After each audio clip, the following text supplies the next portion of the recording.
Bien, je vous propose, chers amis, de démarrer cette réunion publique.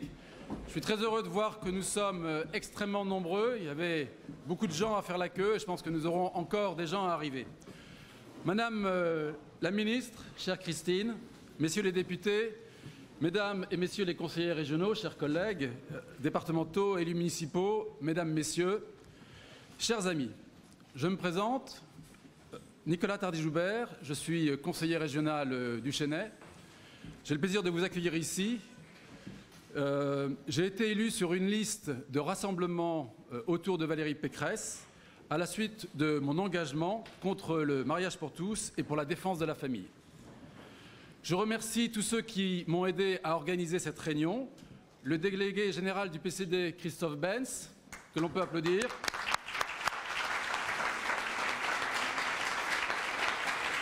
le président du PCD 78, Bruno Verken, Bruno,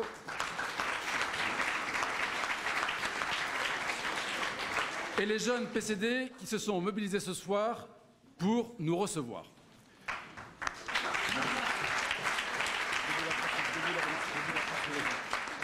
Je remercie aussi tous les militants de Debout la France et des mouvements amis qui ont mobilisé pour cette réunion. Bienvenue à vous tous et tout spécialement à nos orateurs. Le président du CNIP, Bruno Nord, s'est excusé et nous a transmis un message que nous partagerons avec vous. Bienvenue, cher Jacques Millard, député honoraire Les Républicains, maire de Maisons-Laffitte. Bienvenue, cher Nicolas Dupont-Aignan, député de l'Essonne et président de Debout la France.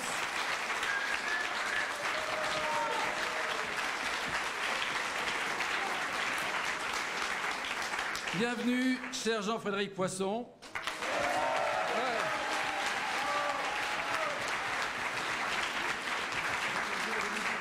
Philosophe, ancien député, candidat à la primaire de la droite, président du Parti chrétien-démocrate et chef d'entreprise. Vous avez ce soir devant vous des personnalités politiques constantes dans leurs convictions, cohérentes et courageuses. Cela est suffisamment rare pour le souligner. Je pense qu'on peut tous les applaudir.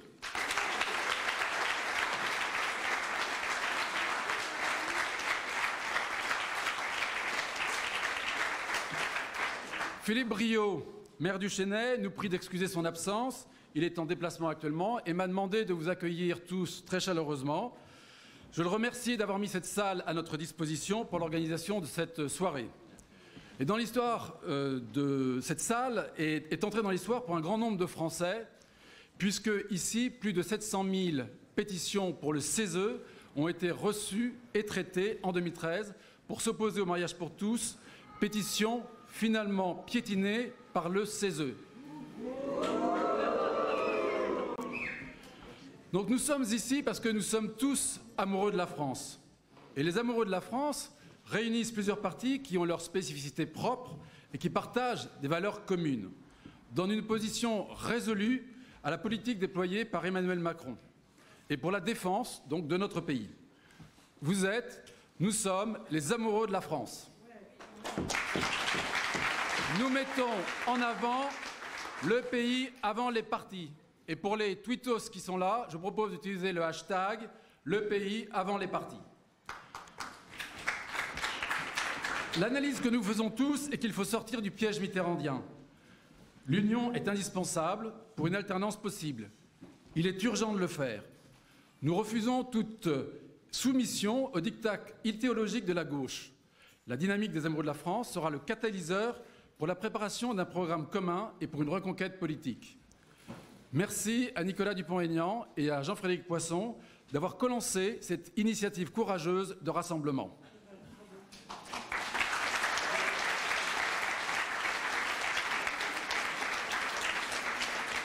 Pour ma part, représentant le PCD, je voudrais partager avec vous quelques axes clés du PCD dont le programme est inspiré par la doctrine chrétienne. Notre objectif, c'est de faire grandir le bien commun. La protection des plus faibles et des plus vulnérables, le respect de la dignité humaine est au centre de notre action. La protection de la vie, de la conception à la mort naturelle, est inscrite dans notre ADN politique. La famille, cellule de base de la société, doit être vigoureusement protégée. C'est le premier lieu de transmission et de solidarité. Par effet de ricochet, nous sommes très attachés à la protection de la nation, la famille des familles. Nous sommes philosophiquement et pratiquement pour l'application du principe de subsidiarité, c'est-à-dire que les décisions doivent être prises au bon niveau pour la famille, laisser le choix de l'éducation, pour les corps intermédiaires, les entreprises, les syndicats, les territoires, qui doivent être consultés et respectés. La même logique s'applique à la nation, qui doit toujours pouvoir prendre ses décisions souverainement, sans avoir besoin de les transférer à une Europe supranationale. En matière économique, nous sommes pour les libertés, la responsabilité, l'initiative et pour le respect des travailleurs. Chacun doit pouvoir vivre dignement de son travail pour répondre à ses besoins et à ceux de sa famille. Nous devons bien évidemment protéger et défendre nos entreprises créatrices de richesses. Nous nous opposons à l'ultralibéralisme qui exploite l'homme, fragilise les entreprises pour réaliser des profits. Le partage des richesses et la lutte contre la pauvreté sont aussi des points fondamentaux. Il faut que l'État, avec un grand E, fasse son devoir d'État, comme chaque personne est appelée à le faire. Notre pays doit s'occuper prioritairement de ces 6 millions de chômeurs et de ces 9 millions de pauvres. La question de l'immigration crée un débat de civilisation. La France a toujours eu dans son histoire cette vocation d'accueil des populations du monde en péril, en détresse ou en danger. Si la dignité de l'accueil est bien une exigence morale indispensable au droit à la migration, nous répondons par le droit à l'enracinement. Il faut aider les populations sur place, dans leur pays, à travers un grand plan international de développement. Pour les personnes qui migrent, au devoir de l'intégration, nous répondons aussi par le devoir d'assimilation. Nous refusons toute forme de communautarisme, destructeur de notre cohésion nationale, de notre civilisation et qui menace la paix civile. Enfin, nous voulons respecter notre identité chrétienne, celle qui a fait et fera la France. Nous demandons l'inscription des racines chrétiennes dans la Constitution française.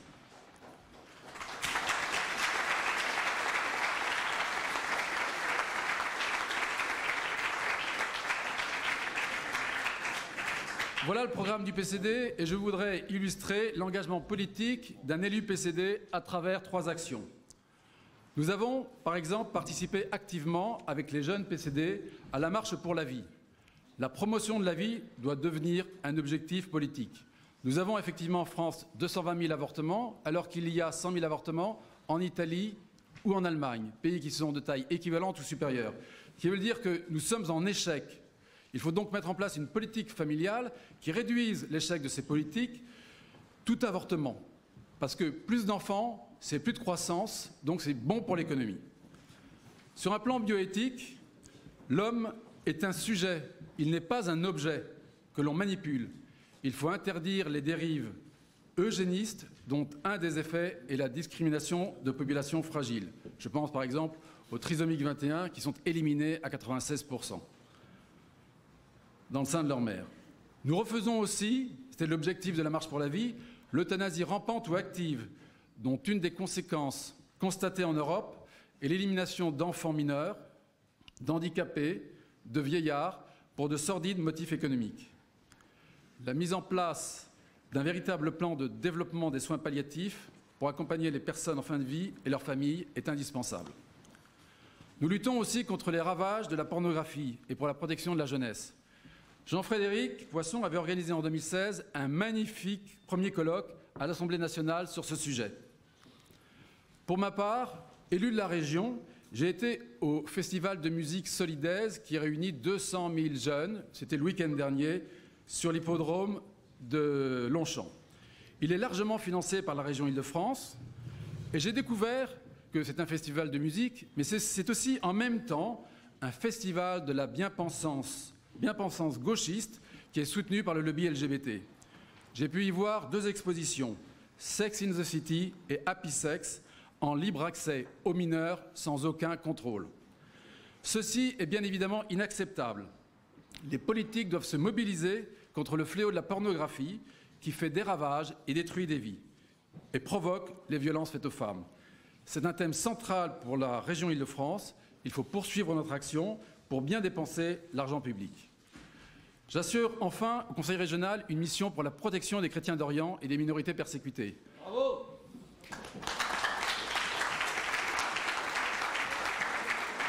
Nous venons en aide à différentes ONG qui travaillent sur le terrain, en Irak ou en Égypte, et nous voulons aider concrètement la population à rester sur place en installant des unités de soins, des écoles, des orphelinats, des unités d'eau potable, en développant l'activité économique pour qu'ils puissent rester. Les besoins sont infinis, mais nous sommes fiers de pouvoir contribuer à la reconstruction. Voilà en quelques mots ce que je voulais partager avec vous. Le thème de notre conférence ce soir est « Quelle espérance pour la France ?» Un beau sujet que je vais laisser dans un instant à nos invités. Notre déroulé de soirée sera simple. Après les prises de parole qui seront assez brèves, nous aurons un débat avec vous, cher public. Nous vous demanderons de poser des questions courtes, 30 secondes, sans digression sur les sujets d'actualité, de manière à ce qu'on puisse avoir un maximum de temps de parole pour les orateurs. Et nous terminerons tous ensemble par un pot amical vers 22 h qui aura lieu à l'extérieur. Je vous remercie de votre attention et je passe la parole à Bruno Verken qui va lire le message de Bruno North, président du CNIP.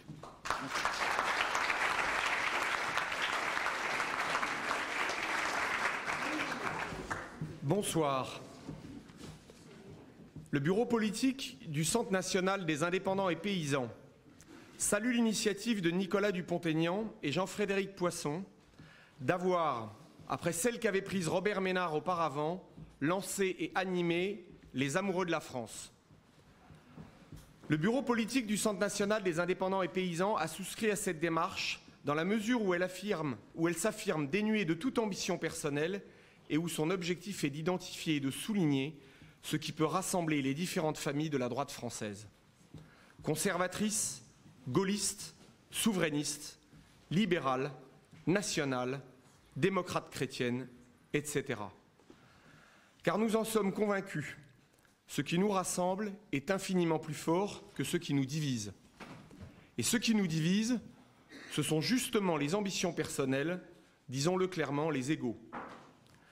À cet égard, le Centre national des indépendants et paysans appelle les Républicains à se pencher d'urgence sur l'établissement d'une plateforme commune de la droite française, plutôt que de continuer à s'entre-déchirer dans des querelles qui n'intéressent que ceux qui s'y prêtent. Le CNIP tient à le réaffirmer, il accorde et accordera toujours plus d'importance aux valeurs et au corpus commun qu'à la désignation des hommes et des femmes qui les porteront lors des prochaines échéances électorales. Le Centre national des indépendants et paysans souhaite que le rassemblement soit le plus large possible et que chaque famille politique qui s'inscrit ou s'inscrira dans cette démarche le soit sur un même pied d'égalité. Ce collectif est une première à droite. Il a vocation à s'élargir, et cela indépendamment du prochain scrutin, après lequel il devra être pérennisé. Le Centre national des indépendants et paysans souhaite donc un rassemblement encore plus large pour préparer une véritable alternative à la politique ultralibérale et libertaire conduite par le gouvernement actuel. Après les bobos, la France mérite mieux que le Lili, les libéraux libertaires d'Emmanuel Macron. Vive la République, vive la France.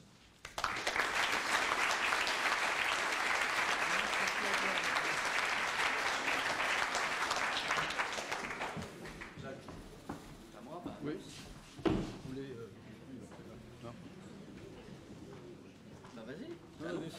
Alors, je vous annonce donc Jacques Miard, député honoraire et maire de Maisons-Laffitte, qui prend la parole. Jacques, bienvenue. Merci. Bien.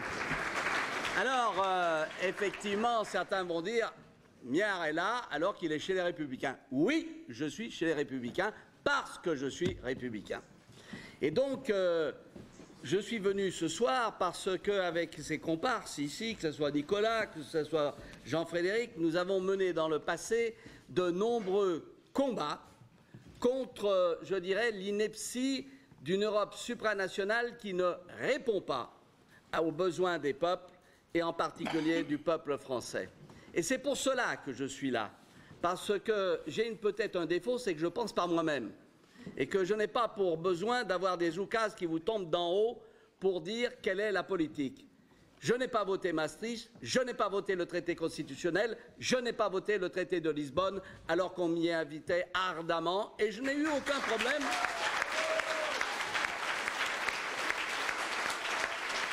Et je n'ai eu aucun problème dans ma famille politique, car la première qualité d'un politique, c'est la cohésion et la ligne droite. Et c'est la raison pour laquelle ce soir, puisque Jean-Frédéric m'a invité, je suis naturellement venu pour dire la même chose, à savoir qu'effectivement la France doit être souveraine, libre, et que lorsqu'on aliène notre souveraineté collective, c'est-à-dire notre liberté collective, c'est notre liberté individuelle qui est en cause.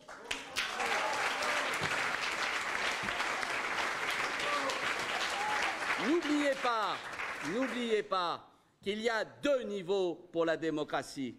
La commune, et ce n'est pas les OPCI qui vont s'y substituer, car effectivement l'enracinement communal est très fort dans notre pays et le restera.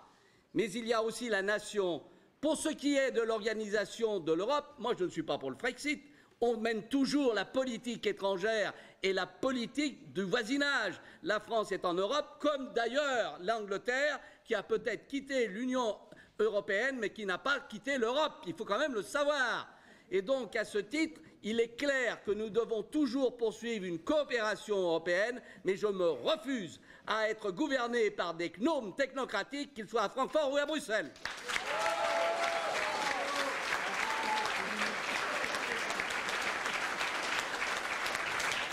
Eh bien, aujourd'hui, la vérité des inepties et des constructions artificielles, nous voyons où ça mène. Partout, aujourd'hui, l'Union européenne est en crise. Que ce soit sur l'immigration, que ce soit sur le principe de subsidiarité, que ce soit sur le pacte budgétaire, qui est un véritable carcan, que ce soit sur une zone économique qui ne répond pas aux besoins des populations, partout nous avons des crises. Et nous avons des crises profondes qui risquent d'amener à jeter le bébé avec l'eau du bain. Parce que nous avons besoin de coopération. Il ne s'agit pas, bien évidemment, de prendre la France et de l'amener dans les États caribéens. Non, nous sommes en Europe. Mais nous devons véritablement construire qui soit fondé sur la coopération entre les peuples. Comme disait Fischer un jour, le ministre allemand, il doit considérer que la souveraineté doit être comme l'église au milieu du village. C'est une alliance des peuples et des souverainetés. Ce n'est pas véritablement l'intégrisme européen qui nous mène dans le mur. Voilà ce que nous devons faire.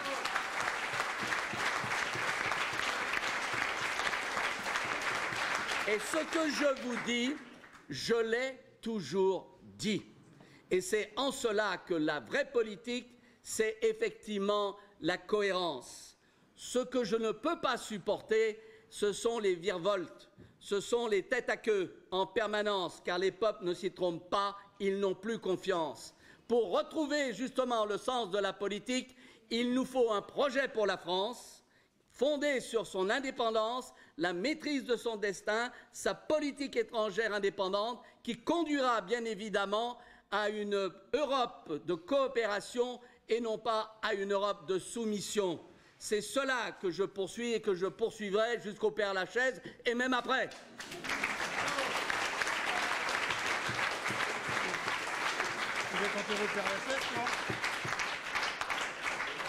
Voilà pourquoi ce soir je suis naturellement ici. Que ce soit avec Nicolas, que ce soit avec Frédéric, nous avons conduit ensemble des combats. Avec d'ailleurs Nicolas, nous avions créé ensemble Debout la République. Il a pris pas tout à fait la même ligne que la mienne, mais peu importe. Sur l'essentiel, nous sommes d'accord. Sur l'essentiel, nous devons nous battre. Sur l'essentiel, nous devons, je dirais, véritablement alimenter les réseaux et faire passer nos idées. Aujourd'hui, c'est toujours un combat des idées. Nous sommes en train de gagner ce combat des idées, car effectivement, l'Europe devant nous est en train d'imploser. Et ce n'est pas pour moi une surprise, c'est même un regret, parce que nous avons, comme je vous l'ai dit, besoin d'Europe. Voilà pourquoi, ensemble, nous pouvons y arriver, car la souveraineté française, ça ne se négocie pas. Merci.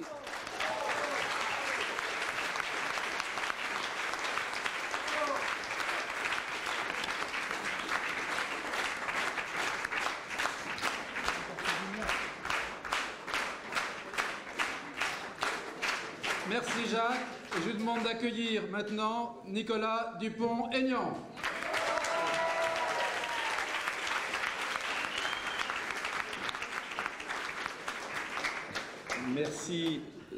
Merci à vous tous. Merci Jean-Frédéric. Je salue Christine.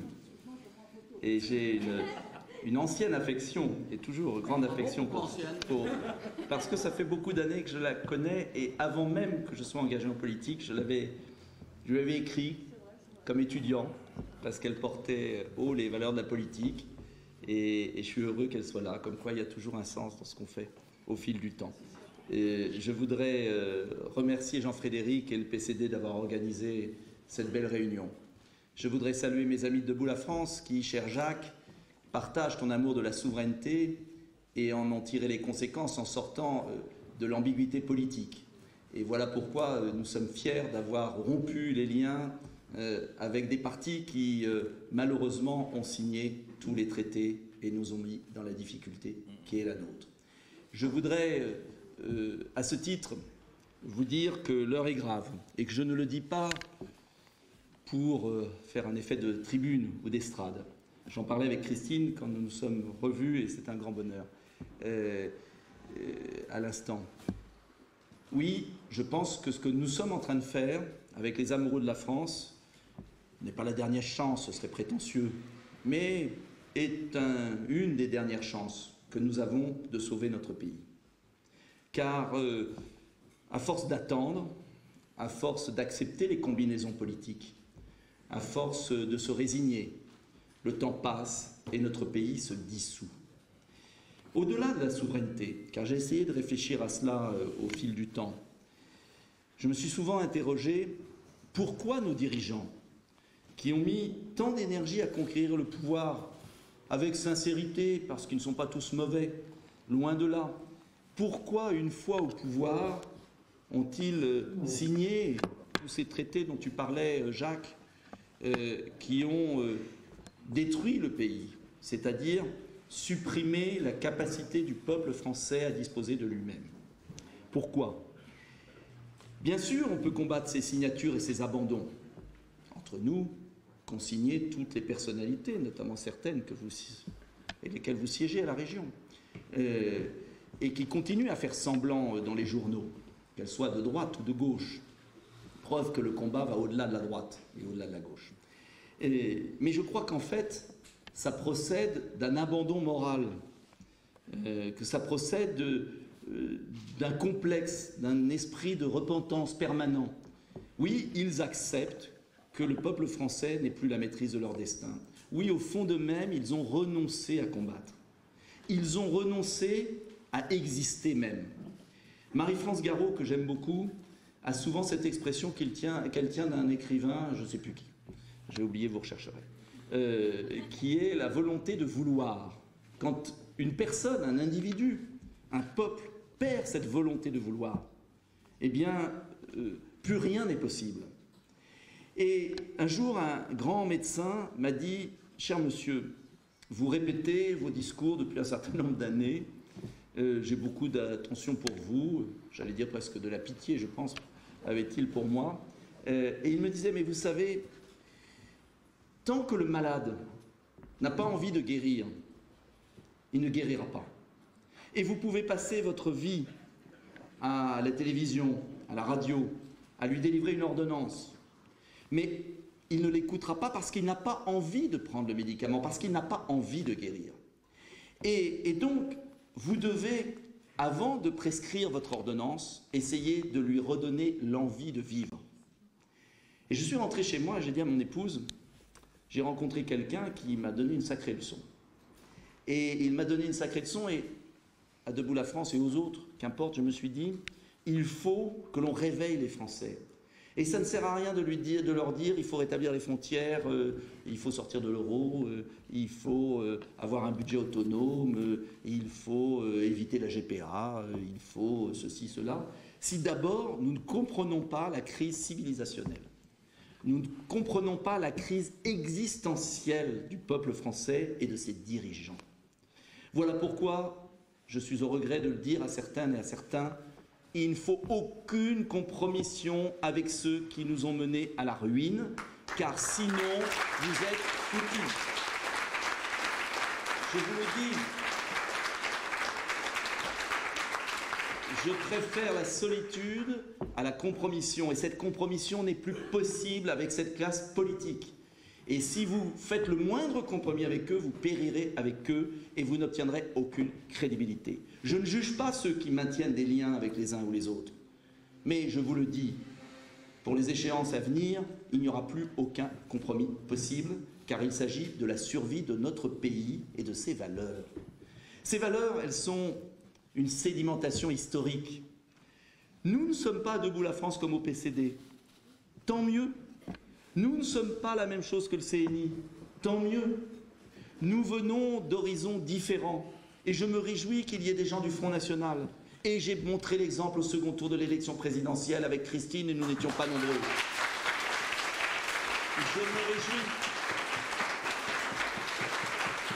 Je me réjouis que certains républicains ouvrent les yeux et nos bras seront ouverts.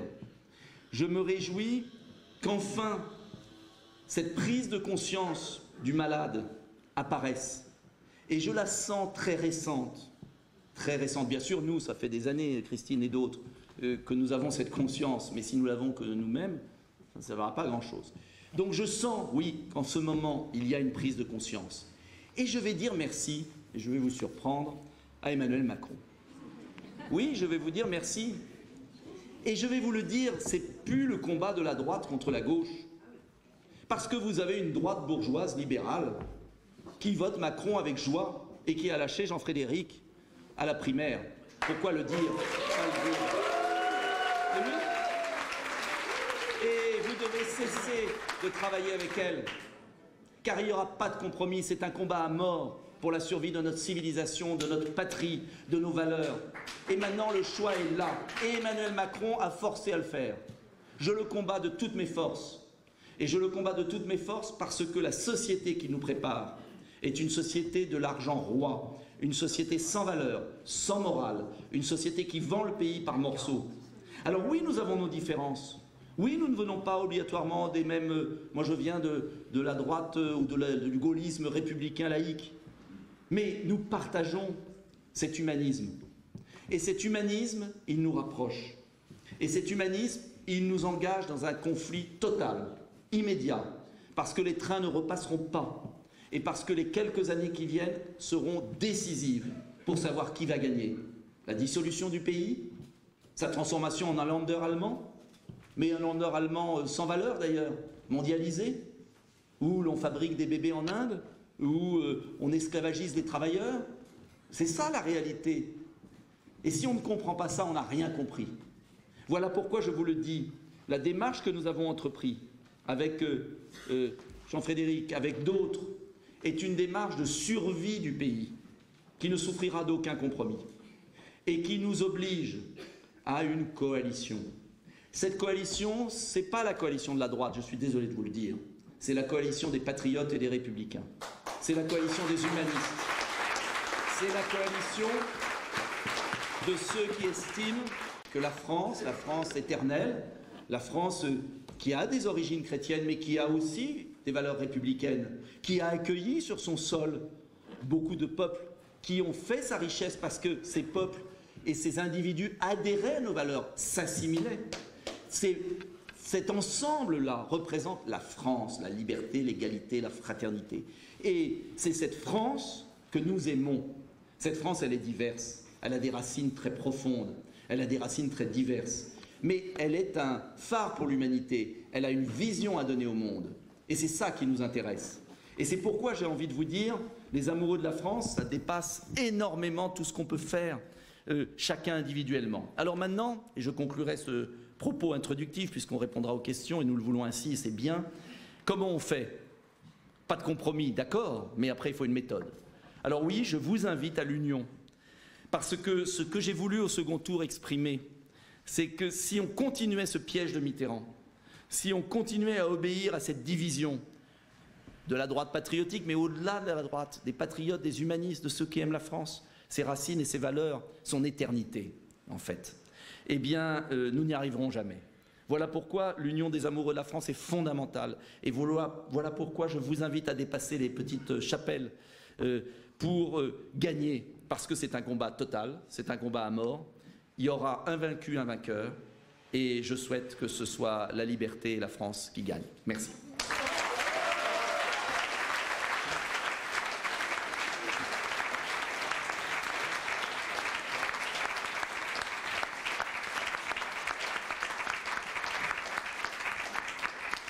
J'invite maintenant Jean-Frédéric Poisson à la tribune. Merci beaucoup.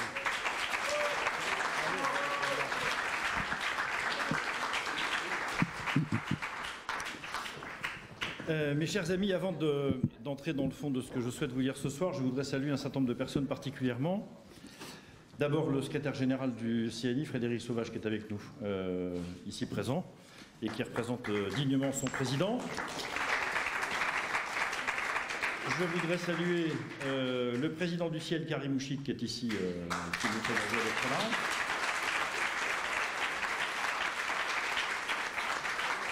Et puis, je voudrais que vous réserviez un accueil tout à fait particulier à un homme hors du commun. Nous fait la surprise et l'amitié d'être là ce soir. Il s'appelle Boutros Merjane. J'ai connu cet homme...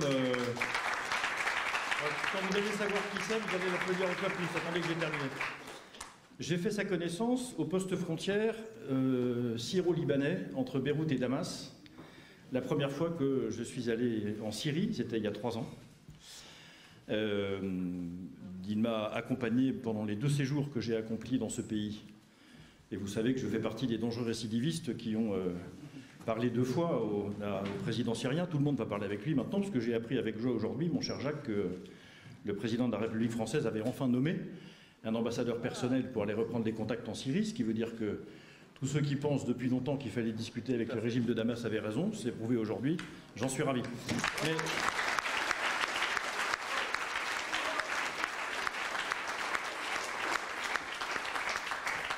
Boutros Merjane fait partie des responsables politiques syriens qui discutent. Il y a de telles discussions, vous savez, pour savoir comment construire la Syrie de demain. Mon point de vue est simple, il suffit de demander aux Syriens, ils se débrouilleront très bien tout seuls.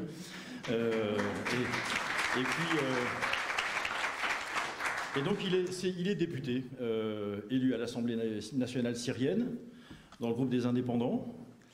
Et je vous aurais tout dit quand je vous aurais dit qu'il est le député de la ville martyrisée d'Alep. Donc je vous remercie de lui faire une ovation.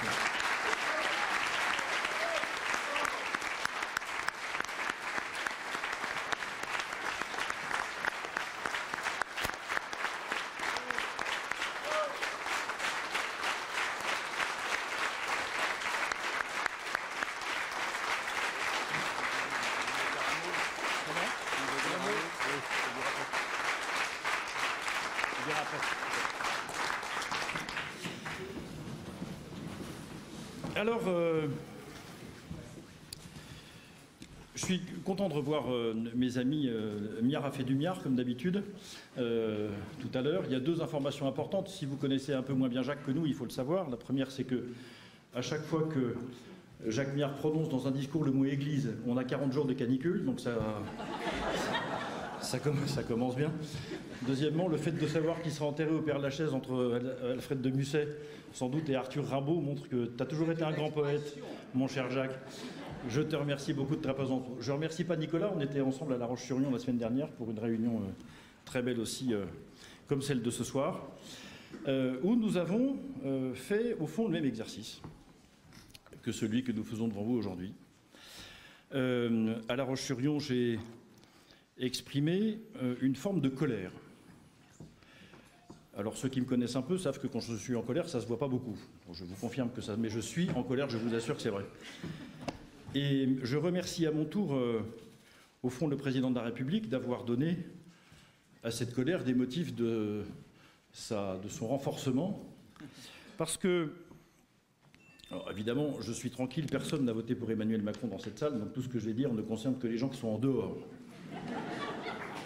Donc vous irez leur dire.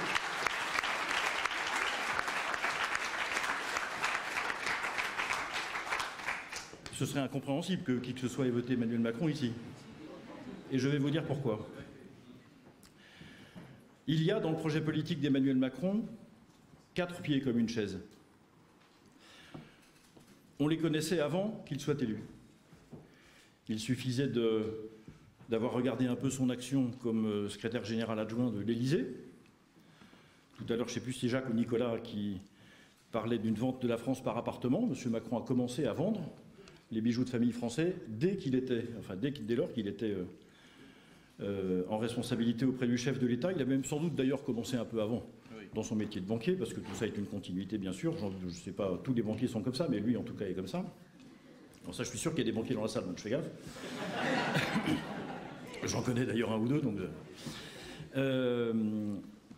il avait dit tout ça avant, il l'avait dit dans la loi qu'il a défendue devant le Parlement en 2015, il l'avait dit dans tous ses discours de campagne, il l'a dit en fondant La République En Marche, et il l'a dit ensuite et confirmé une fois qu'il a été élu à Athènes, à la Sorbonne et ailleurs. Quels sont les 4 pieds de cette chaise? Le premier, c'est l'installation de la souveraineté européenne.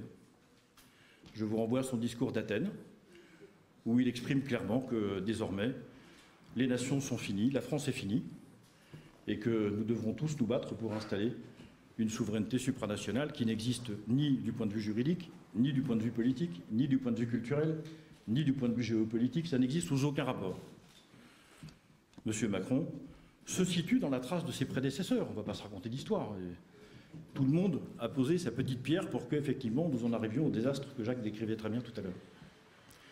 Le deuxième pied, c'est la société multiculturelle. Alors on dit multiculturel quand on est poli. Mais quand on parle français, on dit communautariste.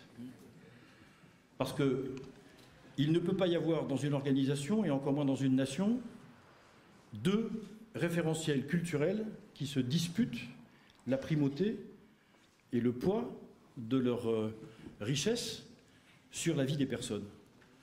Vous ne pouvez pas à la fois enraciner la République dans l'humanisme chrétien et à la fois tolérer toutes les atteintes aux droits qui sont, par exemple, dans certaines parties du pays, la conséquence du fait que des régions, des personnes, sont dirigées et sont sous l'égide de la charia et non plus de la loi républicaine.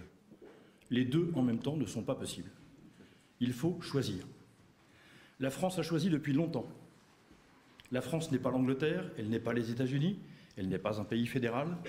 Ce n'est pas une société multiculturelle. C'est une société accueillante, généreuse, ouverte. Elle l'a toujours été. Mais elle n'est pas multiculturelle. M. Macron veut faire de la France une société multiculturelle, donc communautariste. C'est l'inverse du projet que nous défendons tous, ici, chacun, comme disait Nicolas, à sa manière. Troisièmement, Emmanuel Macron est le seul de tous les candidats à la présidentielle à avoir soutenu le traité TAFTA. Il y a longtemps qu'on n'a pas entendu parler du TAFTA, d'ailleurs. C'est mauvais signe, si vous voulez mon avis.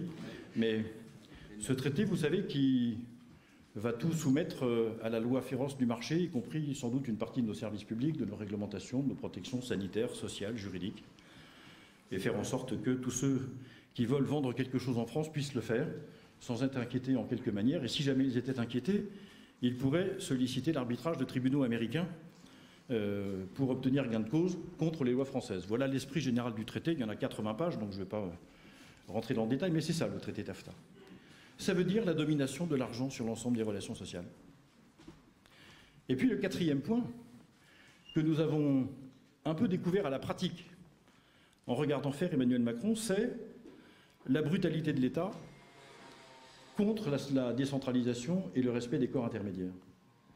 Il y a des élus ici nombreux, et je les salue, ils viennent de toutes les composantes de la région Île-de-France, je dirais composantes du côté droit de l'échiquier. À ma connaissance, il n'y a pas de conseiller régional de gauche dans la salle ce soir, mais je me tourne vers Nicolas pour en être sûr. Ça ne m'empêcherait pas de dire ce que je dois vous dire, mais c'est un constat. Il y a beaucoup d'élus locaux, il y en a qui viennent de Sonchamp, je ne sais plus où il est. Vous êtes le seul agriculteur de la salle, mon cher Bernard, ce soir, mais on est heureux de t'accueillir. Eh bien, la pratique d'Emmanuel Macron consiste à mépriser les syndicats de salariés, mépriser les organisations patronales, retirer aux territoires leurs ressources et leurs capacités d'investissement, retirer aux familles les moyens de leur liberté de décision et d'arbitrage, demain retirer aux veuves la pension de réversion, et ainsi de suite. C'est une attaque sans précédent contre ce qui nous est cher. Et on voit bien que la tradition de la droite française, ici, est l'héritière du christianisme social, c'est-à-dire ce qu'on appelle les corps intermédiaires. Il n'y a pas de prospérité si les familles ne sont pas libres, si les territoires ne sont pas libres, si les associations ne sont pas libres et si les entreprises ne sont pas libres. La France est organisée comme ça. Elle a mis du temps. Ça a été chaotique, brutal, violent, glorieux, tout ça à la fois. Mais la France est ainsi. Même M. Macron nous a prévenus, là encore. Il a dit, pendant la campagne présidentielle, on dit que la France, je cite, on dit que la France est irréformable, ça ne me dérange pas, moi je ne veux pas la réformer, je veux la transformer. Fin de citation. Quel orgueil! Comment fait-on pour transformer en 5 ans 15 siècles d'histoire? Bon, on fait ce que fait M. Macron pour commencer, c'est-à-dire qu'on applique son projet.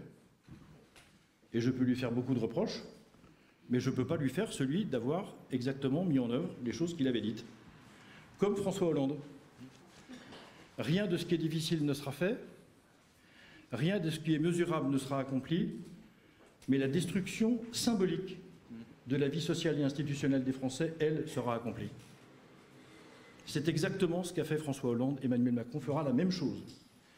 Et je suis désolé de vous dire que nous le savions bien avant qu'il soit élu.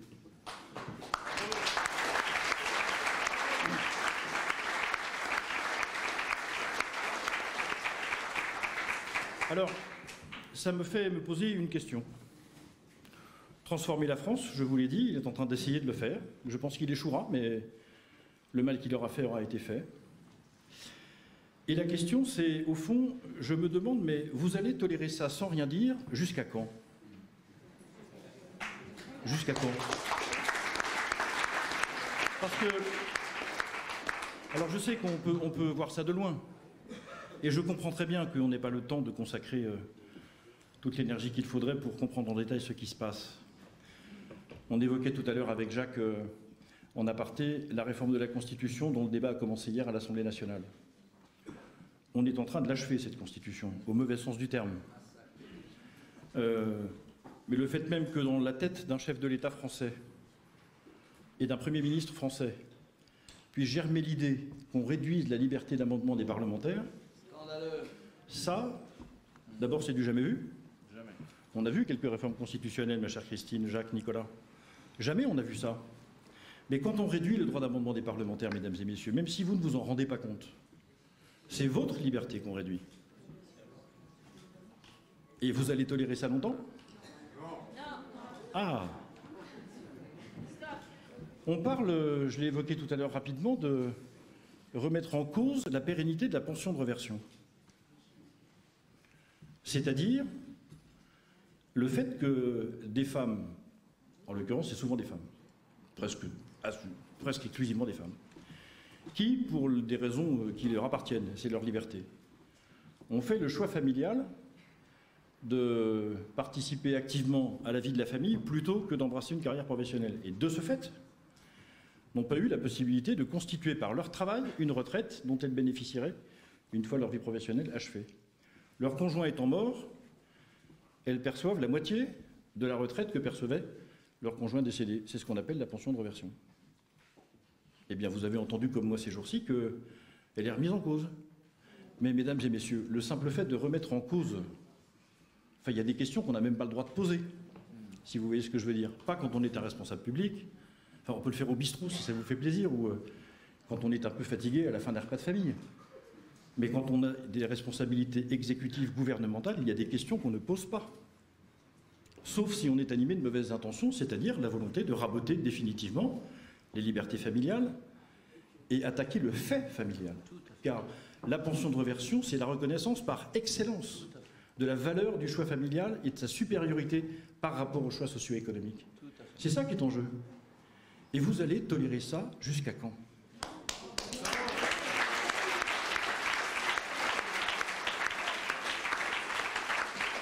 La semaine dernière, le Parlement a adopté une loi sur les fake news. Non, c'est pas adopté. C'est pas adopté, heureusement. C'est reporté. Il est reporté. Oui, autant pour moi. Enfin, c'est pareil. Même sujet que précédemment. Dès qu'on commence à parler de ça, ça devrait être interdit d'aborder ce sujet. On est en train, là encore, de raboter votre liberté d'expression. La vôtre. Si par malheur pour vous, vous dites une phrase de travers sur tel ou tel réseau social, vous fermez votre compte parce que vous n'avez pas eu l'heure de plaire à ceux qui les contrôlent. Et j'ai une bonne nouvelle pour vous, ceux qui sont chargés de faire le contrôle, c'est Le Monde et Libération. Eh oui. Allez sur le site du Monde, vous verrez un site de vérification d'informations. C'est à ça que ça sert. Et alors on va rester comme ça, passif, jusqu'à quand? Il va falloir quoi pour que massivement les Français que nous sommes expriment pas leur interrogation gentille, pas des hésitations du genre ah mais si, quand même, Macron est très bien, regarde, il y a Blanquer, fin de citation. J'ai jamais rien entendu de plus inepte.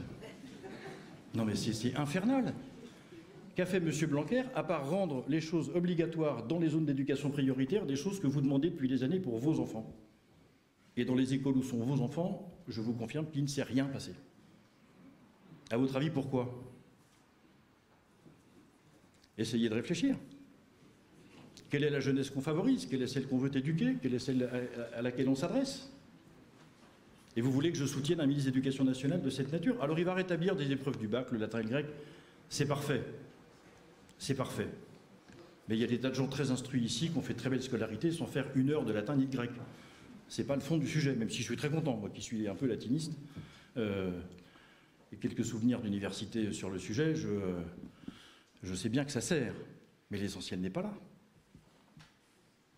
Et on assiste à quoi, en réalité? Une opération d'enfumage, ça c'est la communication de l'Élysée, et une opération d'anesthésie, et ça c'est ce qui est en train de toucher tous les Français.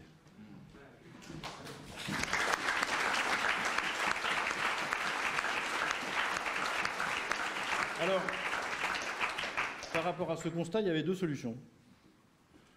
La première, on laisse s'endormir doucement le pays, puis une fois qu'il sera bien... Vous savez, c'est la thèse de « il leur faudrait une bonne guerre », fin de citation, vous avez entendu ça aussi. Je ne souhaite la guerre à personne, surtout quand on connaît bien les pays dans lesquels elle se déroule, et quand on voit ses ravages, cher Boutros. Mais on se dit finalement... les Français vont bien finir un jour par se rendre compte que ça ne peut pas coller. Et on va tranquillement attendre ce jour-là au nom de ce vieux proverbe africain qui dit « assieds-toi devant ta case et tu finiras par voir passer le cadavre de ton ennemi ». Mais ça peut prendre du temps. C'est ça le problème, c'est qu'on ne connaît pas le calendrier. Et la deuxième solution, ça consistait à essayer de faire ce que nous avons fait avec Nicolas, avec Emmanuel Ménard, Véronique Besse du Mouvement pour la France, nos amis du CNI ici présents, et quelques autres, se dire au fond, l'élection d'Emmanuel Macron plonge notre pays dans un état d'urgence sans précédent. Ce président de la République est le plus nuisible pour le pays que nous ayons jamais connu.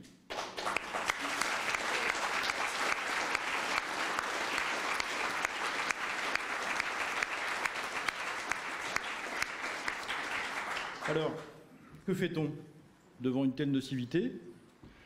Eh bien, on retrousse ses manches, on voit quelques amis. Comme c'est d'habitude à l'Assemblée nationale, Christine, Jacques, vous connaissez ça, on se réunit à la terrasse du Bourbon, on commande un thé si c'est le matin, un vite et demande si c'est l'après-midi, puis autre chose si c'est passé 7 heures du soir, et on discute.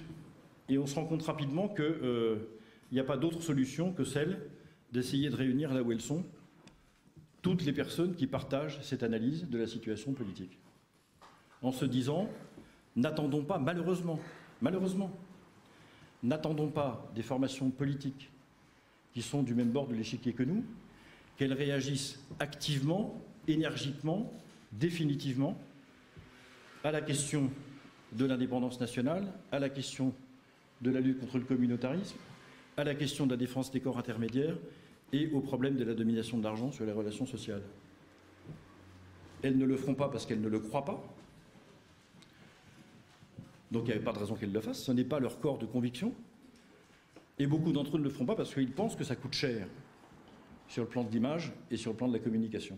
C'est d'ailleurs pas complètement faux, n'est-ce pas, mon cher Nicolas? On peut applaudir pour son émission de samedi dernier.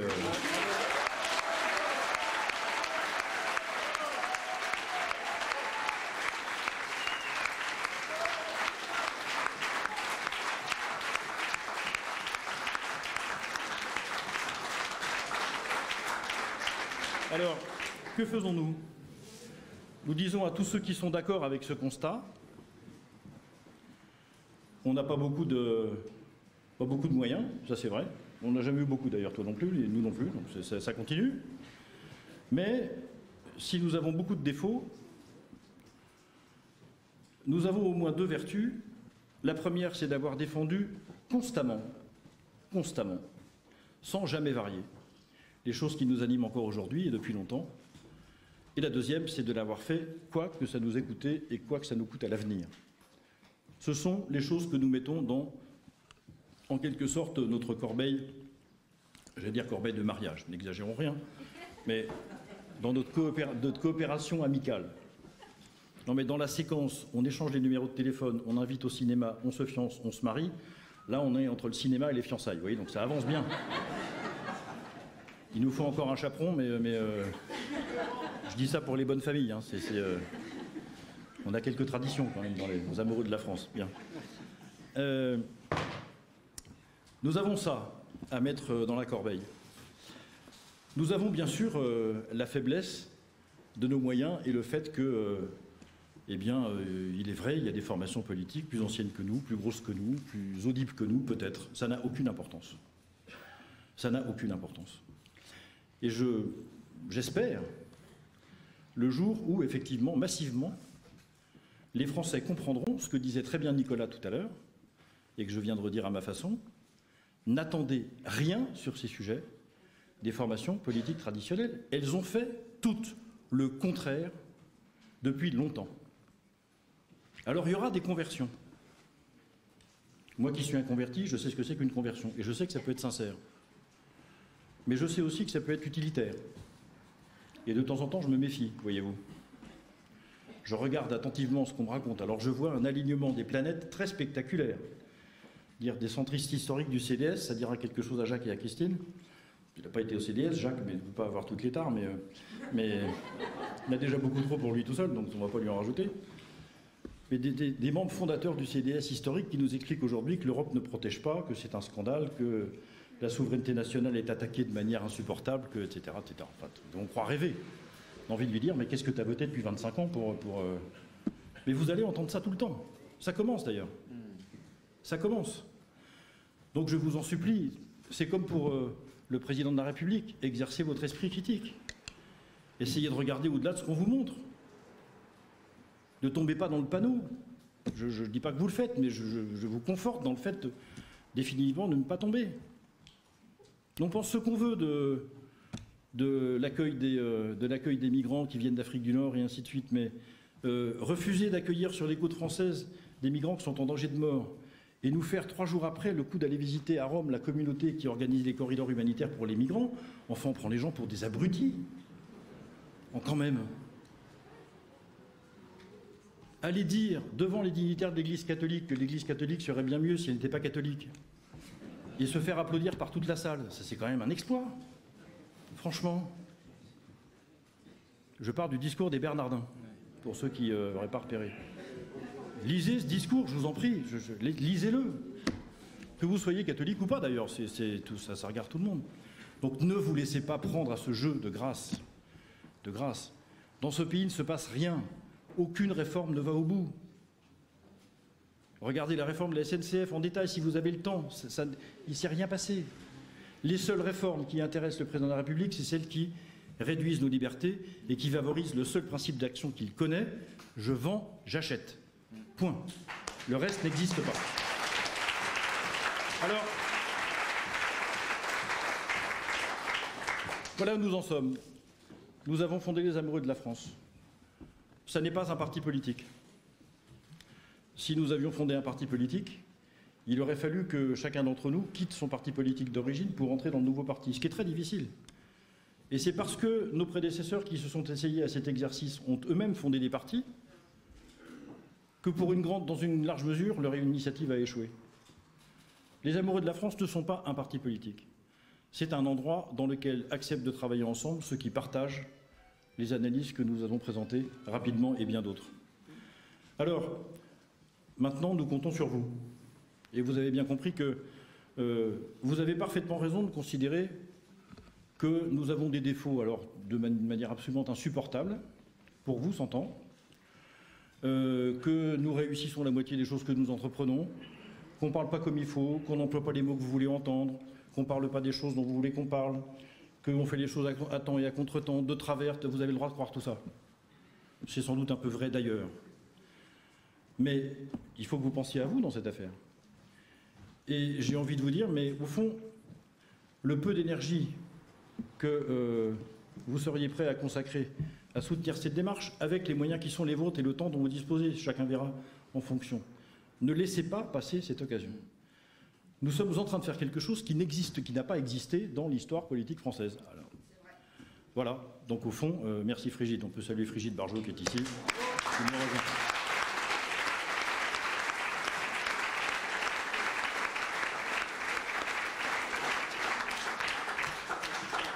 Donc, on n'y arrivera pas sans vous. Donc, aidez-nous. Voilà, à tout de suite.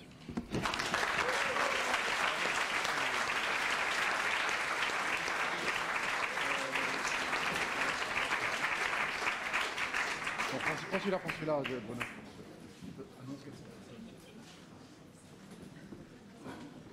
Nous sommes 400 ce soir.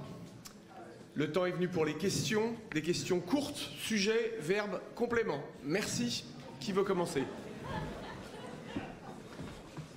Merci Bruno, merci beaucoup à tous d'être si nombreux ce soir. Alors moi ma question va être très simple. Ce qu'on constate nous chez les jeunes, c'est que Macron souhaite entraîner la France vers un projet d'union fédérale. Et que cette union fédérale, ce serait la disparition de la nation. La disparition de la nation, c'est la porte ouverte au communautarisme et surtout à la puissance du marché sur toute forme de corps sociaux intermédiaires. Donc ma question elle est simple, c'est quel est le projet, s'il y a des amoureux de la France, pour contrer ce projet totalitaire d'Emmanuel Macron?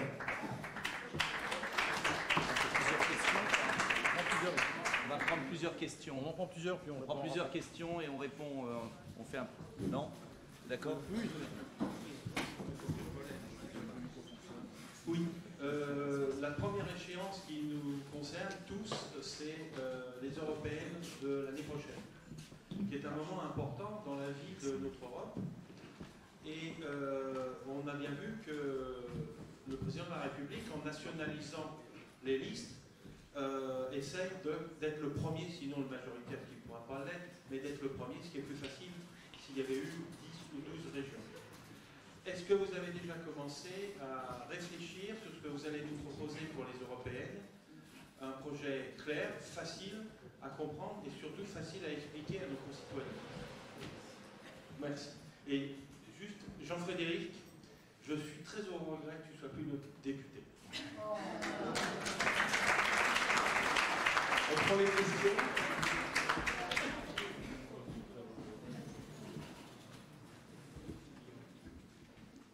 Bonsoir monsieur. Vous nous avez beaucoup parlé d'indépendance en ce moment. Vous nous avez beaucoup parlé ce soir d'indépendance. Moi, je suis né en 90. En 90, on avait 40% de dette nationale. Arcelor était français. Les turbines nucléaires étaient fabriquées en France. On avait une économie qui était encore florissante. Aujourd'hui, technologiquement, nous ne sommes plus indépendants. Demain, la Nouvelle-Calédonie s'apprête à soit avoir son indépendance, soit avec 40% contre à ne plus l'avoir. Quels sont vos mesures concrètement pour mettre en œuvre l'indépendance?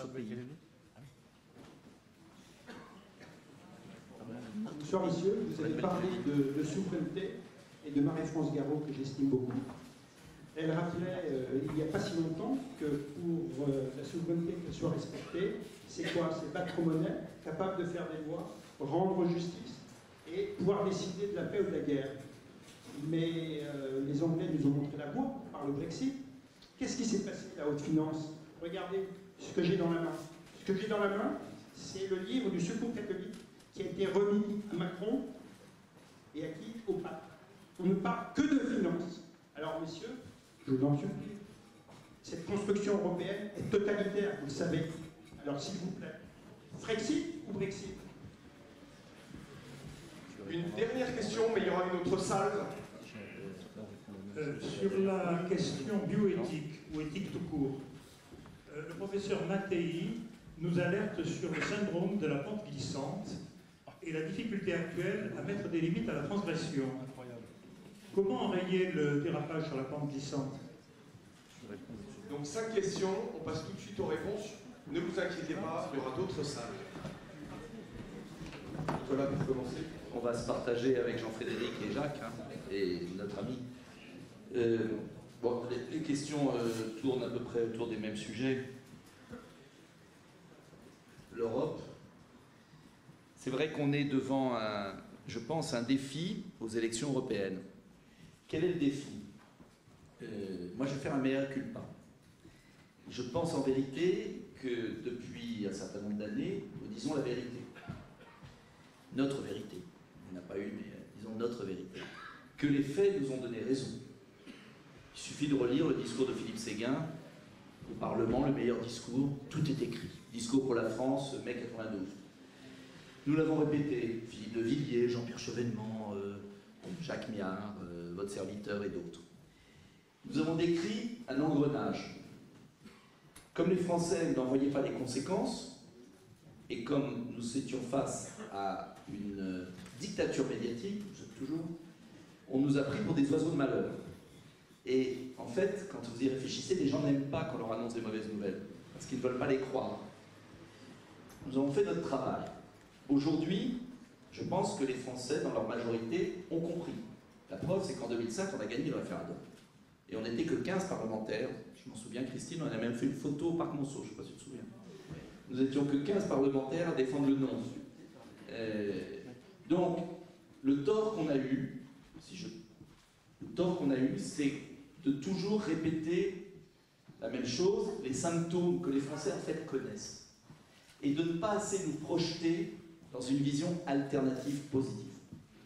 Et je pense que le grand enjeu des Européennes, c'est de proposer à nos concitoyens un projet alternatif, positif, de coopération des États-nations et des démocraties. Parce que, et je le dis à mes amis qui aiment le Frexit, et moi aussi au fond j'aime le Frexit, parce que je veux que la France retrouve sa liberté. Mais la France n'est pas l'Angleterre, la France n'est pas une île, la France a une géographie, comme l'a très bien dit Jacques Miard, et je suis absolument convaincu que nous ne devons pas être le comte de Chambord qui n'est jamais revenu au pouvoir parce qu'il voulait le drapeau blanc. Et je suis absolument convaincu, moi, le souverainiste pur et dur, qu'il faut accompagner les Français vers cette reprise de leur liberté. Et que cette reprise de leur liberté doit se faire par étapes. Nous devons leur redonner le goût de la liberté. Nous devons leur donner une méthode, un chemin précis, concret, réalisable. Et que nous allons, comment dire, ne pas tomber dans le piège de l'adversaire, dans lequel nous sommes tombés inconsciemment. Et voilà pourquoi, avec Jean-Frédéric et avec les autres, nous travaillons beaucoup à un projet français et européen alternatif, qui permettra aux Français de dire oui, on a la solution. Et je ne veux pas être plus long, parce qu'il faut que les réponses soient brèves. Mais vous ne serez pas déçus. Et vous aurez un projet audacieux de reconquête de la France, de notre liberté, et aussi de coopération et de reconquête de la civilisation européenne. Et si nous sommes capables d'articuler les deux, alors vous verrez, les portes s'ouvriront parce que les Français n'attendent que ça, et nous serons capables de déjouer la manipulation médiatique permanente. Alors je ne sais pas, je ne réponds pas dans les détails parce que d'abord je vais pas dévoiler un travail, d'ailleurs je crois qu'on se réunit encore cette semaine prochaine, c'est demain, sur ce projet, mais il y a des voies alternatives et il faut qu'on les explore, il faut qu'on arrive à en convaincre les Français. La grande difficulté, il faut être clair, c'est que nous sommes face à un tapis de bombes, pour employer un mot français, pas le carpet bombing médiatique, de déconsidération terrible. Et voilà pourquoi ça passera comme la résistance, maison par maison. Nous ne pourrons le faire que par les réseaux sociaux, par le tractage, par vraiment maison par maison. C'est la seule solution si nous voulons arriver, parce que vous verrez, ils reculeront devant rien. Sur la Nouvelle-Calédonie, j'ai été effondré hier. Philippe Gomez, député centriste, a osé poser une question sur la Nouvelle-Calédonie, puisqu'il se voit en roitelet de la Nouvelle-Calédonie. Je ne sais pas s'il y a de la presse, mais tant pis, je m'en fiche. Il se voit en roitelet. J'ai été en Nouvelle-Calédonie en 2014-2013 pour voir. Et c'est terrible. Hier, il a posé une question à l'Assemblée en parlant de notre pays. Donc au début, j'ai cru qu'il parlait de la France. Et en fait, il parlait de notre pays, la Nouvelle-Calédonie. Député centriste, UDI. Donc là, j'ai eu un choc. Je vais lui écrire une lettre. Et une réponse totalement inepte du Premier ministre, une espèce de salimongui. Vous avez vu d'ailleurs, je voudrais vous dire juste une chose, je fais une parenthèse, parlant d'il y a 20 ans, l'accord de Nouméa, j'étais ami avec Jacques Lafleur, que je connaissais très bien et que j'ai beaucoup aimé, qui m'a beaucoup aidé. Bon, mais tout ça, je veux dire d'ailleurs, est-ce que vous remarquez que tous ces gens ne parlent que du passé, ne parlent que toujours 50 ans en arrière? Mais ce sont nous les modernes, ce sont nous qui avons une vision. Et alors le Premier ministre hier, le passé, il y a 20 ans, ceci, des beaux sentiments qui ruisselaient, mais qui ne menaient à rien. Et tout ce petit monde est en train de préparer la disparition de la Nouvelle-Calédonie française et de tout faire en sorte pour que les électeurs de Nouvelle-Calédonie qui sont pour le rattachement à la France, au territoire français, ne puissent pas voter. Et ils ont tout essayé. Et pourtant, même en réduisant le corps électoral, ils vont voter pour le rattachement à la France. Mais ils essayent d'inventer une espèce de salimongui pseudo-autonomiste où des espèces de roitelets font leur petite sauce. Mais la faute à qui? Le manque d'ambition. Quelle est l'ambition de la France dans le Pacifique? Quel rôle on joue? Donc le problème, ce ne sont pas les autres, le problème c'est nous, notre capacité à donner une espérance française et avoir un projet solide. Voilà ce que je peux dire sur la Nouvelle-Calédonie. Sur la bioéthique, je vais laisser, et sur le reste, la parole à Jean-Frédéric, je ne veux pas en abuser.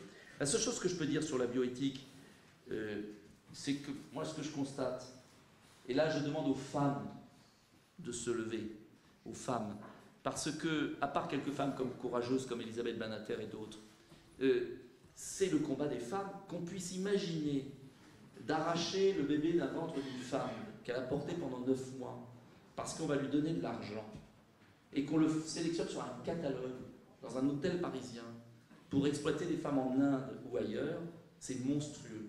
Et je vais vous raconter une anecdote, et j'ai fini, je ne veux pas être trop long, mais qui m'a sidéré. Un jour, je rentre à la maison, et je regarde, je sais, c'est un peu la honte, je regarde, j'ouvre la télévision, et ma fille regardait à Mimi Mati. Elle devait être très fatiguée, et elle avait trop travaillé à l'école, et elle avait un instant de détresse peut-être, et donc elle regarde ça. Et alors je me mets devant l'écran, moi qui ne regarde jamais la télévision, et je vois un film magnifique, mais vraiment un truc extraordinaire, de Mimi Mati, qui était l'ange gardien d'une femme qui était forcée de porter le bébé d'un couple qui achetait. Et au fur et à mesure qu'elle portait ce bébé, elle s'y attachait bien sûr, et elle ne voulait pas le rendre au moment de l'accouchement. C'est pas une belle histoire? C'était magnifique. À la fureur de tous mes collaborateurs, qui n'aiment pas que je tweete, parce que je tweete moi-même, je fais un tweet. En plus, c'était le jour où il y avait l'hommage à Johnny Hallyday. Vous imaginez la catastrophe que je n'avais pas lu sur l'autre chaîne. Bon. Donc, je fais le tweet horrible et je reçois des insultes de mes collaborateurs. Et je fais un tweet en disant « Le meilleur argument contre la GPA, c'est ce téléfilm de Mimi Mati. » Et c'est vrai, c'était émouvant. Et je me reçois un tombereau d'insultes de Mimi Mati, qui se souvenait sans doute pas qu'elle avait tourné cet épisode il y a 4-5 ans, preuve à quel point ils avancent, et qui fait insulte en disant « Quelle honte d'être soutenu par M. Dupont-Aignan. J'ai tourné ce film, mais je ne suis pas contre la GPA. » C'est pour vous dire, si je vous raconte cette anecdote, c'est pour vous dire qu'ils avancent sournoisement,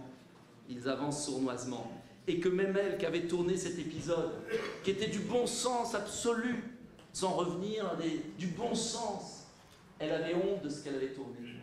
Et il fallait dire que j'étais un sale type, un réactionnaire, un abruti, un raciste, un fasciste et tout le bazar. Ce qui veut dire que le combat est un combat très simple. Est-ce que l'argent achète la vie? C'est tout. Je veux saluer aussi,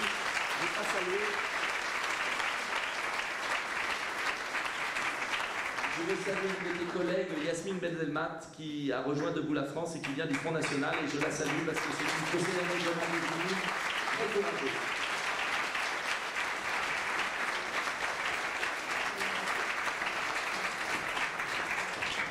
Je voudrais répondre à une question sur le problème de l'indépendance nationale. Et effectivement, aujourd'hui, il y a eu trahison. Dans l'affaire Alstom, il y a eu trahison. Car lorsque le ministre dit « Je n'étais pas au courant de ce qui se passait sur l'affaire d'Alstom et notamment ce que Cron était en train de négocier, il ment, puisque vous savez que la commission d'enquête présidée par Olivier Marleix, avec un rédacteur, un rapporteur aux ordres de l'Élysée, en réalité on a découvert qu'au moment où devant la commission des affaires économiques, Macron dit « je n'étais pas au courant », il avait commandé une étude en 2012 déjà, lorsqu'il était secrétaire général adjoint de l'Élysée, où il savait quel était le problème, et il a demandé une étude dans le dos du président, dans le dos du ministre, pour effectivement essayer de voir quelle pouvait être la solution pour la vente des actions de Bouygues. Donc c'est un mensonge total. Et donc de ce côté-là, c'est extrêmement grave. Pour moi, c'est la haute cour. Et donc, je ne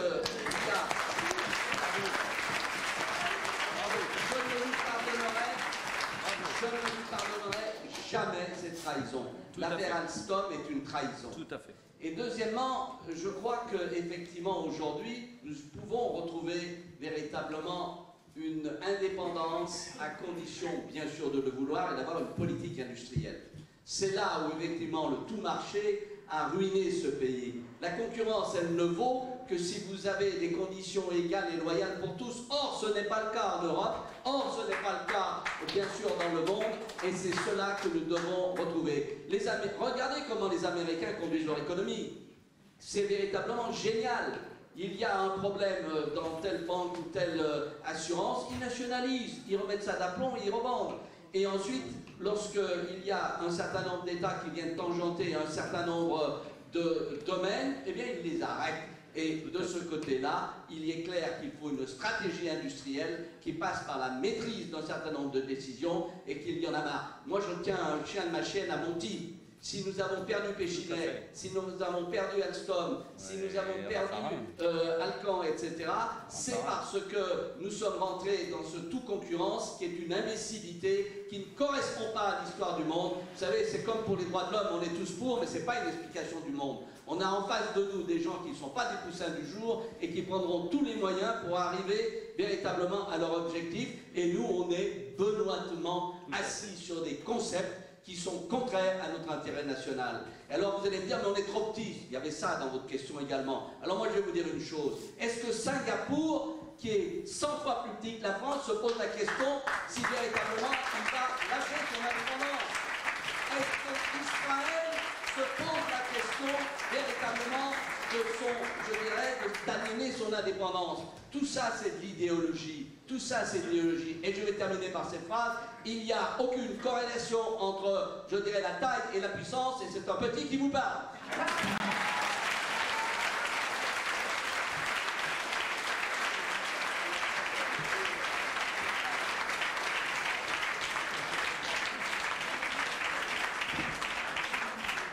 Comment voulez-vous que je parle après un truc pareil?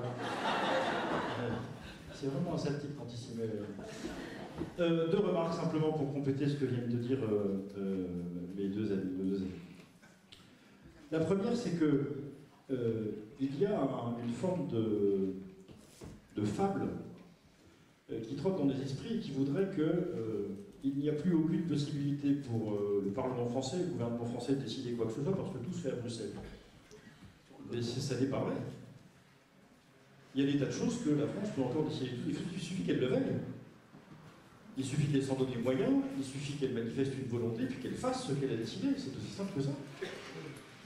Et nous sommes, je voudrais vous en convaincre parce que j'ai la chance de pouvoir encore aller à l'étranger régulièrement. Nicolas d'ailleurs trouve que je voyage beaucoup, un peu trop, même si j'en crois l'approche que j'entends comme ça. Oh, je sais pas, je te l'ai dit en face. Oui. Mais je veux témoigner devant vous du fait que nous avons encore, je parle de notre pays, un crédit à l'étranger dont nous ne soupçonnons pas l'importance et la densité. Vous n'imaginez pas la façon dont les pays de tous les continents regardent ce qui se passe en France, avant de commencer à débattre d'une loi, examinent ce que le Parlement français en a fait, comprennent quelles ont été les politiques. Et je n'ai jamais cessé, enfin, j'en ai jamais interrogé autant sur les orientations que prend l'État français que quand on est à l'étranger par nos collègues des parlements étrangers. C'est une expérience commune que les parlementaires ici font, et d'ailleurs sans doute les conseillers régionaux qui sont de temps en temps en mission dans des pays étrangers connaissent aussi ainsi que peut-être un certain nombre d'entre vous qui y vont pour affaires. Ne sous-estimons pas la capacité de notre pays. Nous avons 70 millions d'habitants en France métropolitaine. 3 millions d'habitants, 3 millions de Français sont à l'extérieur des métropoles, soit les Français à l'étranger, soit dans les territoires et départements d'outre-mer. Nous avons des ressources formidables, considérables. Nous sommes à peu près un des 3 ou 4 pays du monde à maîtriser l'intégralité de toutes les technologies existantes, depuis les boîtes de conserve jusqu'aux fusées, les satellites, le nucléaire militaire et j'en passe. Ne croyez pas que notre seul salut se trouve dans notre capacité d'abandonner nos décisions à l'Europe parce qu'elle serait plus grande que nous.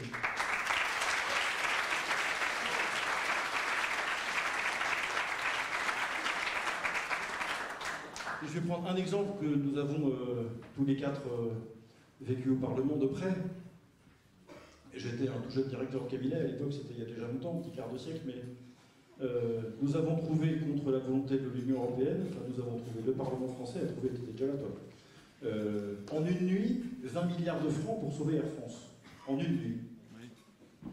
Lorsque Nicolas Sarkozy va à Bruxelles pour dire à l'Union européenne « Je vais investir, moi l'État, dans le capital d'Alstom pour sauver l'entreprise, et même si vous n'êtes pas d'accord, je le ferai », il l'a fait. Et il s'est passé quoi?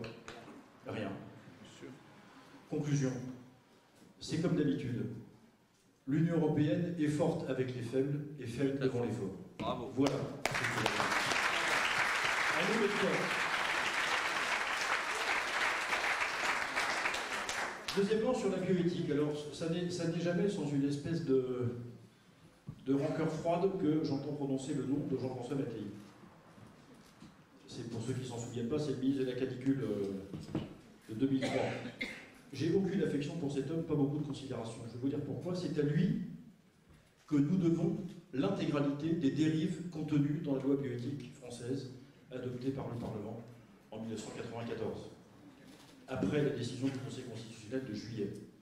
C'est à lui que nous devons le fait de ne pas avoir pris comme modèle la loi allemande sur la question de la procréation médicalement assistée et de la fécondation des embryons uniques, pour éviter toutes les tas de complications des embryons congelés. Il n'y a pas d'embryons congelés en Allemagne, parce qu'il n'y a pas besoin de les congeler. Quand on a besoin d'implanter un embryon dans l'utérus paternel, on en féconde un.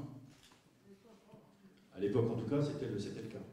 En France, on a décidé d'employer d'autres techniques et de procéder autrement. C'est lui qui a évacué le débat sur la protection de l'embryon humain dans le droit, la question dite du statut de l'embryon. C'est lui qui a fait inscrire la question du consentement présumé sur don d'organes, et ainsi de suite. Toutes les dérives de la loi de 1994 sont dues au rapporteur Jean-François Mattei. Il était à l'époque le rapporteur de la loi. C'est lui qui a convaincu Édouard Balladur de changer d'avis sur un certain nombre de sujets, Christine s'en souvient, et très bien. Et il y a ici des gens qui ont accompagné ce projet de loi à l'époque et qui savent très bien tout ce qu'on doit au rapporteur d'alors qui est devenu ministre de la Santé ensuite, grâce à ça. Ne vous trompez pas, s'il a été ministre, c'est parce qu'il a porté dans ce texte toutes les transgressions dont il est premier aujourd'hui à contester l'évolution. Il se les doit à lui-même, ces transgressions. Il savait parfaitement, enfin Christine et moi parce que je travaillais avec elle à l'époque, un certain nombre de personnes savent parfaitement tout ce qui a été dit à Jean-François Mattei, toutes les alertes qu'il a reçues, les personnes qu'il a rencontrées, tout ce qui a été fait pour essayer de lui faire comprendre que, à partir du moment où on ouvrait la boîte de Pandore, on ne tient plus rien. On ne peut pas être satisfait que dans un grand pays comme le nôtre, il y ait 250 000 embryons congelés comme des pizzas dans les congélateurs des laboratoires. C'est la ville de Dijon, je ne sais pas si ça vous dit quelque chose. 250 000 estimations d'agence de biomédecine il y a 2 ans. C'est certainement un peu plus aujourd'hui. Et vous trouvez que sur le plan de la civilisation, c'est performant? Alors évidemment, la question se pose à femme, qu'est-ce qu'on en fait alors maintenant? La belle affaire. Il ne peut pas y avoir de bonne solution dans une situation qui a été gouvernée par des principes pourris. Ça n'existe pas. Ça n'existe pas. On est dans une impasse morale et civilisationnelle parce que, il y a un quart de siècle, un homme appelé Jean-François Mattei porte la responsabilité d'avoir fait transgresser les lois bioéthiques françaises. Voilà ce que je dis. Et je le dis à l'appui avec tous les textes nécessaires. Alors, comment fait-on pour essayer de faire empêcher cette progression infernale? Eh bien, écoutez, à part de la mobilisation personnelle, le fait de parler à chaque fois qu'on peut, le fait de contrer ses opposants à chaque fois qu'on peut, d'utiliser les moyens qui sont à notre possession et à notre portée, je ne sais pas quoi vous dire.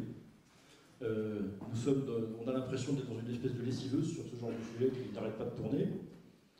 C'est pas une raison pour s'arrêter d'y parler ni d'agir, en étant conscient du fait que cette fois-ci encore peut-être, les États généraux de la bioéthique ne concluront donc pas dans un sens qui nous est favorable. Enfin, il fallait être naïf pour considérer que les États généraux de la bioéthique pourraient conclure dans un sens favorable. C'est une espèce de théâtre. Bref, il fallait y aller, hein. Mais en étant conscient du fait que l'exercice, les conclusions sont déjà écrites. Je vous le dis. Et quand j'ai appris hier que c'était Jean-Louis Touraine qui était nommé le rapporteur de la mission d'information, c'est-à-dire le lobbyiste pro-euthanasie le plus efficace et le plus énergique de l'Assemblée nationale, qui présidera la mission d'information chargée des révisions de la loi bioéthique, vous savez tout de suite dans quel sens ça ira. Donc je vous le dis, si jamais vous avez des amis qui, on sait peut-être, ont cru qu'on pouvait voter Emmanuel Macron parce que sur le plan économique ça s'arrangerait et que sur le plan des sujets de société on aurait un moratoire, eh bien voilà, ils déchanteront très rapidement sur ce sujet aussi. Donc alertez-les parce que ça participera peut-être à notre prise de conscience. Alors, autre vague de questions, préparez-vous, je vois les bras levés. Monsieur. Bonsoir. J'ai bien écouté avec beaucoup d'attention tout ce que vous avez dit sur la France, l'état de la France, la politique de Macron, etc. et comment on devrait arranger tout ça. Il y a une seule chose que je n'ai pas entendue, c'est l'autre partie de la France, c'est-à-dire la balance extérieure complètement déficitaire, comme on n'a jamais vu, la dette énorme qui dépasse la richesse nationale, sauf à ce que vendent les bijoux de famille, et le déficit structurel du budget. Bien. C'est aussi ça la France.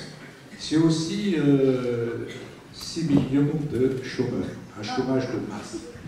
J'étais tellement content d'entendre M. Miard parler de réindustrialisation.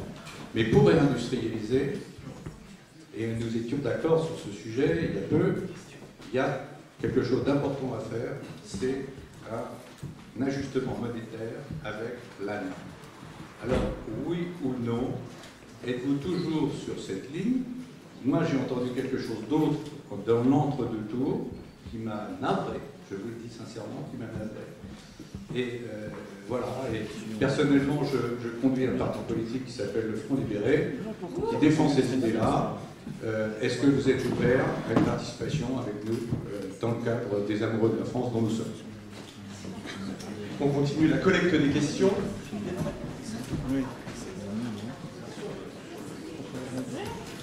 Merci. Donc, les amoureux de la France, on est très nombreux. Et donc, je rebondis sur ce que disait Jean-Frédéric sur les états généraux de la bioéthique. Les résultats sont tombés. Et le sujet numéro 1 qui est sorti pendant ces états généraux, notamment dans la consultation et dans tous les débats, c'est l'interdiction d'une PMA marchande. PMA, je dis bien le mot PMA, marchande, pour les femmes qui vivent sans hommes. Je vous pose la question, allez-vous entendre ces Français et ces Françaises, mais aussi ces Français qui sont en train de disparaître, car ils sont réduits à l'état d'un petit spermatozoïde anonyme, congelé, séquencé génétiquement et numérisé. Donc est-ce que les amoureux de la France vont être amoureux aussi des hommes, s'il vous plaît, pour nous les femmes?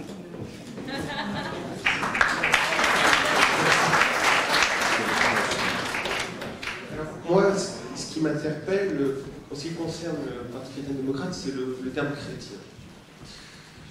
Et lorsque vous êtes passé à la télévision il y a un moment au primaire, j'ai remarqué que M. Fillon avait utilisé plus de fois que vous l'adjectif chrétien. Alors, est-ce que le christianisme ne peut pas être une ambition politique Première question, est-ce que le christianisme ne suffit pas à établir des orientations politiques? Et si ce n'est pas le cas, alors vous nous expliquerez, j'espère, pourquoi le christianisme ne peut pas résoudre les problèmes économiques en partie. Pourquoi le christianisme ne peut pas être une source pour améliorer l'éducation de nos enfants, l'ordre, ce genre de choses. Merci. Une autre question? Oui, une question, une intervention très brève. Dimanche dernier, à Ankara, Erdogan a été réélu. Durant sa campagne, l'actuel président turc a indiqué sa volonté très ferme de poursuivre sa politique d'installation de mosquées en Europe. Il l'a dit à plusieurs reprises et il a été élu en partie grâce à ces thèmes-là. Deuxième fait, jeudi et vendredi, à Bruxelles, les chefs d'État de l'Union européenne vont décider des orientations à venir de la politique migratoire au sein de l'Union européenne. Et on peut s'attendre à un tour de vis très fort sur l'orientation qui consistera à imposer des quotas migratoires à tous les pays, avec des sanctions financières à la clé pour les pays récalcitrants. En tout cas, on peut le craindre. Troisième fait, l'Aquarius, ce bateau français affrété par une ONG humanitaire, va faire escale vendredi ou samedi à Marseille pour prendre du carburant et repartir sur les côtes libyennes, faire là, pour le coup, un chargement de migrants pour venir en Europe, tenter de les installer en Italie, en Espagne ou en France. Ces trois faits-là, pour dire que la question identitaire, la question migratoire, qui sont des questions existentielles, me semble-t-il, seront au cœur de la campagne des Européennes. Et je crois que si nous devons donner un cap politique puissant à cette campagne, je parle aussi au nom des amoureux de la France d'une certaine manière, c'est de mettre ce sujet-là au cœur du débat politique pour faire prendre conscience aux Français que l'enjeu de civilisation se situe bien sur ces questions. Et je crois que si les amoureux de la France voulaient demain se détacher très clairement des Républicains et du Front National et partir en pole position pour essayer de captiver les Français, je crois que c'est sur cette thématique-là qu'il faut inscrire le combat des semaines et des mois à venir. Donc la question que je pose, est-ce que, oui ou non, les amoureux de la France auront l'intention de mettre l'accent sur ces sujets qui me paraissent absolument essentiels?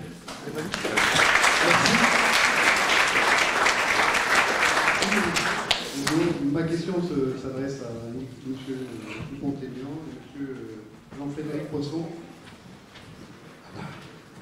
que je félicite pour son combat particulier en voulant mettre un amendement inscrivant les racines chrétiennes dans la Constitution. Là, je crois qu'on peut applaudir parce que c'est vraiment très fort de sa part. Ma question, pour les élections européennes, Christophe Castaner, qui est un pugnace, bien placé pour le savoir, dit que pour les élections européennes, le combat ne sera pas droite-gauche, mais conservateur contre progressiste. Moi, je vous avoue que j'aime beaucoup le conservateur, ce terme-là. Je voulais savoir ce que vous en pensez. Il y a beaucoup de questions. Oui, bonsoir. Moi, je pense que le sujet central ici, c'est la méthode pour construire l'alternative. Et de ce point de vue-là, je pense que si on se contente, entre guillemets, de proposer un projet à chaque fenêtre électorale, on n'y arrivera jamais. Parce qu'on sera toujours minoritaire, les fenêtres de temps sont trop étroites. Il faut de la permanence médiatique que permettent aujourd'hui les réseaux sociaux. Et pourquoi ne pas mettre en place une logique de shadow cabinet? Dès que le gouvernement fait une proposition sur un sujet important pour la France, proposer une contre-proposition qui permette d'afficher de la technicité, du contenu et in fine de la crédibilité. C'est ça qui manque. Et il faut changer le rapport de force. Parce que les incohérences dans les discours qui sont tenus par le gouvernement, elles sont nombreuses. Il y a des chiffres qui sont faux, il y a des... voilà, donc, avez-vous réfléchi à mettre en place cette logique de shadow cabinet, de contre-proposition à chaque proposition importante qui est faite?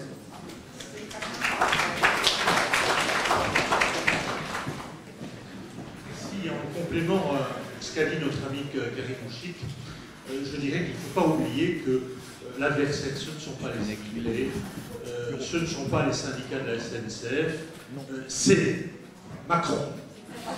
Voilà. Et je dois dire que jamais dans l'histoire de France, nous n'avons eu à la tête de l'État quelqu'un qui, avec un instinct sûr, choisit systématiquement le contraire des intérêts de la France. Alors je remercie, et ça, il faut le dénoncer, c'est sans précédent, c'est un véritable démantèlement de notre pays qui est à l'œuvre et de manière sournoise. Je remercie Jacques Millard d'avoir évoqué la question Alstom, qui à elle seule est un scandale total. Et le jour où les Français sauront ce qui s'est passé là, et le rôle personnel joué par Macron, ministre des Finances, je pense qu'il n'en aura plus pour longtemps. Et puis donc, et je voudrais terminer en disant qu'il y a les réalités, il y a également le démantèlement de notre industrie de défense. Sachez que nos deux fleurons, qui sont le porte-avions Charles de Gaulle et le Charles Leclerc, d'ici 6 mois, il faudra aller chercher les pièces détachées dans une entreprise allemande, contrôlée par l'industrie allemande. Et je terminerai en disant qu'il y a les symboles. Et ce qui s'est passé le 21 juin à l'Élysée est une honte absolue pour notre pays. Voilà. Je voudrais que nos acteurs développent certains de ces points, et notamment la question du démantèlement des industries de défense. Je prends une dernière question, madame, qui a beaucoup attendu. Non, c'est un choix. C'est le choix du porte-micro. Bonsoir, monsieur. Vous êtes des amoureux de la France. Moi, je suis aussi une amoureuse de la France. Comme Madame Thélène, je suis amoureuse des pères, des mères, des enfants français. Je suis amoureuse de mon pays, dans sa géographie, dans ses paysages. Je reprends mon papier parce que je suis un petit peu intimidée. Dans son patrimoine artistique, culturel, que parfois le monde entier nous envie. J'entends cependant que dans nos campagnes, dans le Berry, des morceaux de terre sont vendus 3 fois plus cher que leur prix véritable, et que nos jeunes agriculteurs ne peuvent pas s'établir par manque de moyens, parce qu'ils ne peuvent pas s'aligner sur les tarifs que proposent les Chinois, par exemple. J'entends aussi que des châteaux français sont vendus à des étrangers dont je ne stigmatiserai pas la nationalité ce soir. J'entends aussi que des hôtels particuliers aussi à Paris sont vendus aussi à d'autres personnes étrangères. J'entends aussi que des aéroports, il me semble, sauf erreur de ma part, celui de Toulouse est maintenant dans des mains étrangères. Jusqu'à quand, voilà ma question, jusqu'à quand allons-nous laisser la France se faire dépecer par les étrangers sous prétexte qu'elle a besoin d'argent? Jusqu'à quand, et que proposez-vous pour empêcher ce dépeçage systématique de notre pays?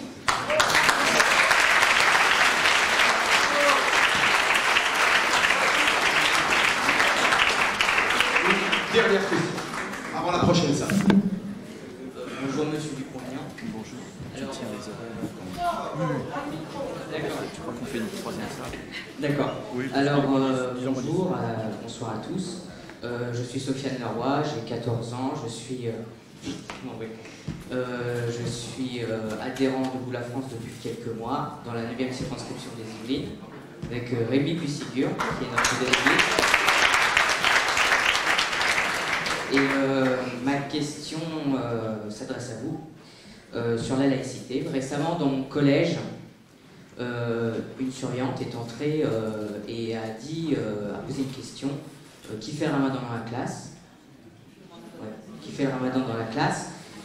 J'étais très étonné. Et même ma professeure de français aussi. Oui, effectivement, carrément. Et voilà, voici ma question. Alors, que comptez-vous faire afin de faire respecter la laïcité dans les établissements scolaires?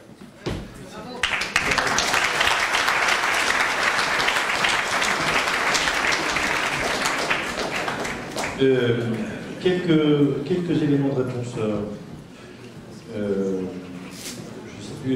En ce qui concerne la méthode de gouvernement, et je réponds à monsieur rapidement, mais Nicolas détaillera peut-être davantage, c'est une réflexion qui ne nous est pas étrangère, mais les amoureux de la France sont encore jeunes et ont peu de moyens. Donc ça se fera.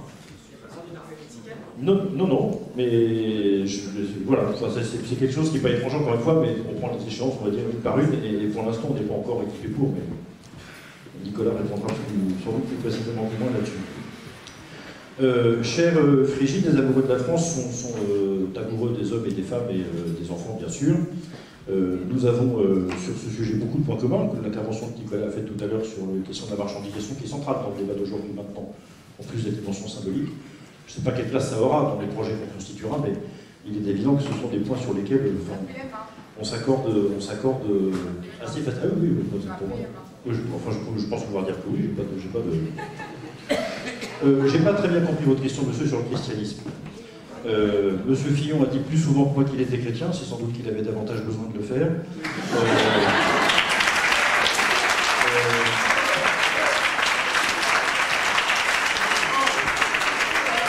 Et par ailleurs, moi, je ne suis pas chrétien que pendant les campagnes électorales.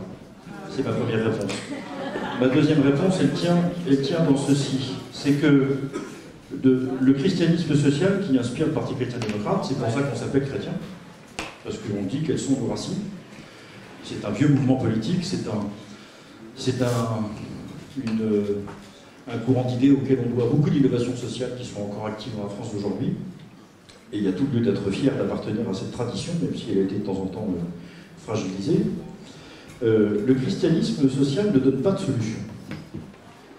Il donne un cadre de référence, il donne des phares, il donne des orientations, il demande impérativement de respecter un certain nombre de choses, et il respecte pleinement la liberté des acteurs, chacun dans leur initiative et dans leur responsabilité pour trouver ce qu'il faut faire et ce qu'il faut mettre en place de manière efficace.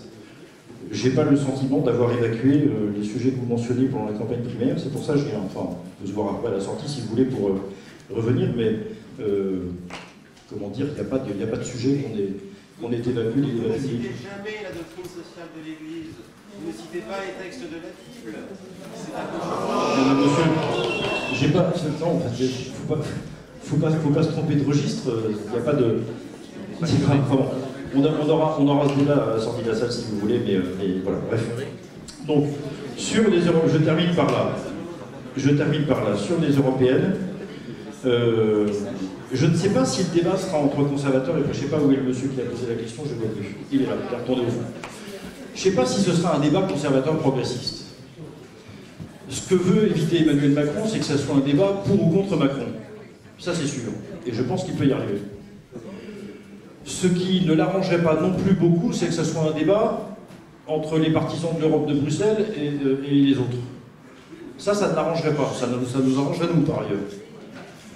Si c'est un débat entre conservateurs et progressistes, il n'y a que Castaner qui le croit, ça, parce que je ne vois pas comment on pourrait inventer tout à coup un clivage politique qui existe, mais qui n'est absolument pas structurant pour la vie politique française. Il arrive de le regretter, par ailleurs.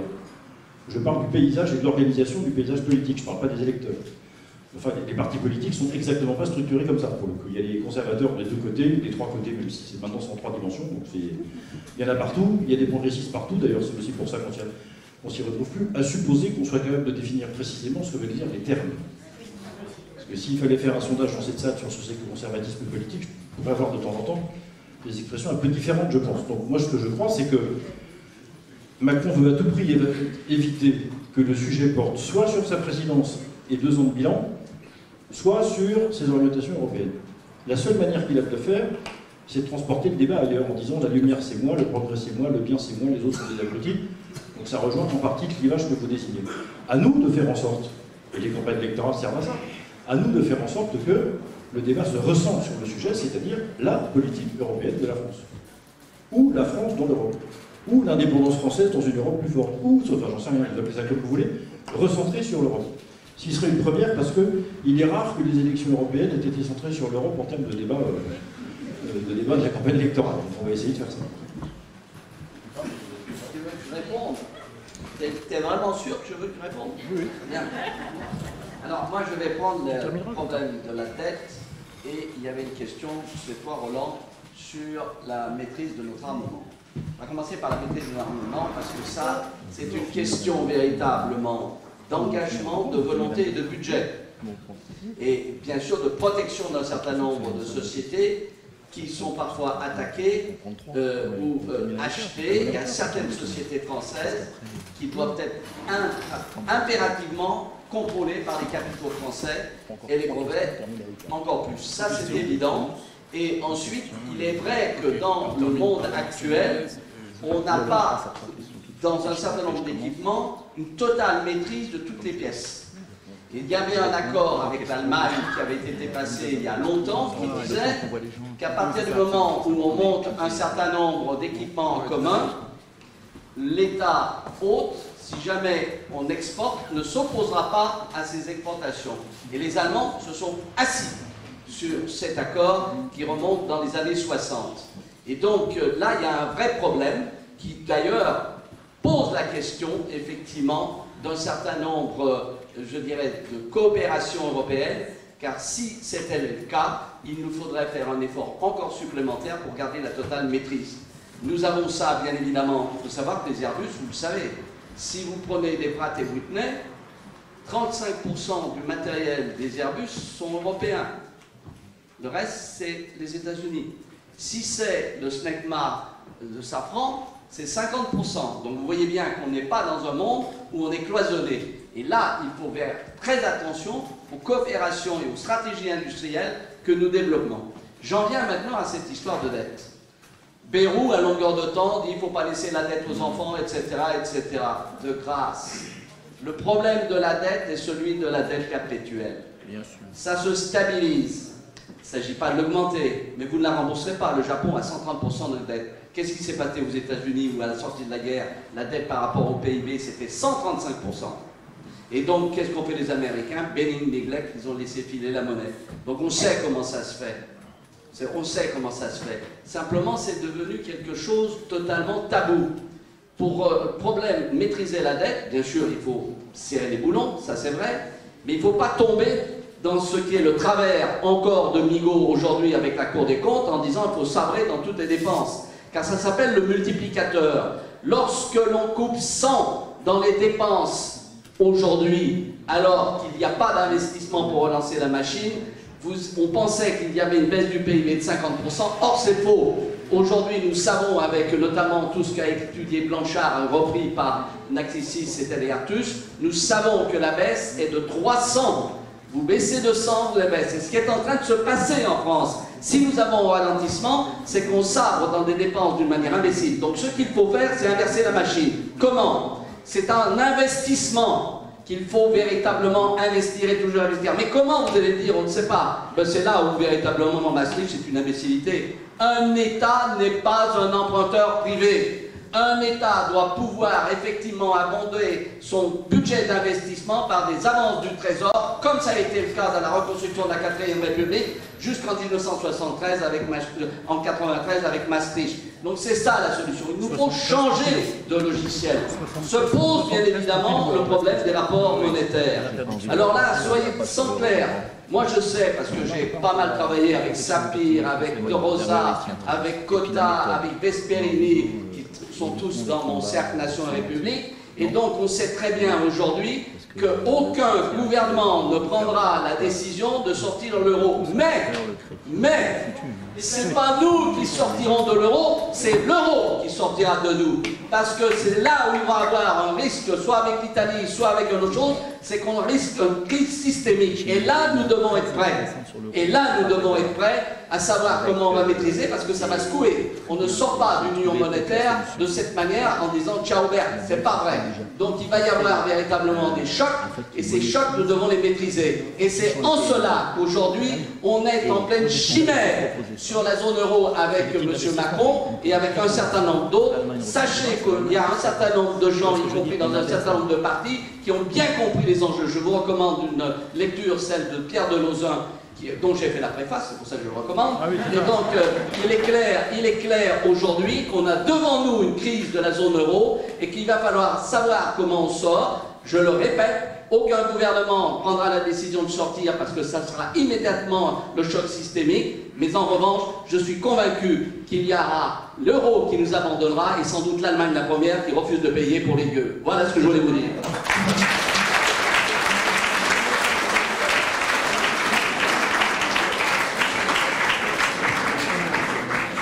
Je ne vais pas être long parce qu'il y a eu déjà 2 réponses argumentées et il y a tellement de questions.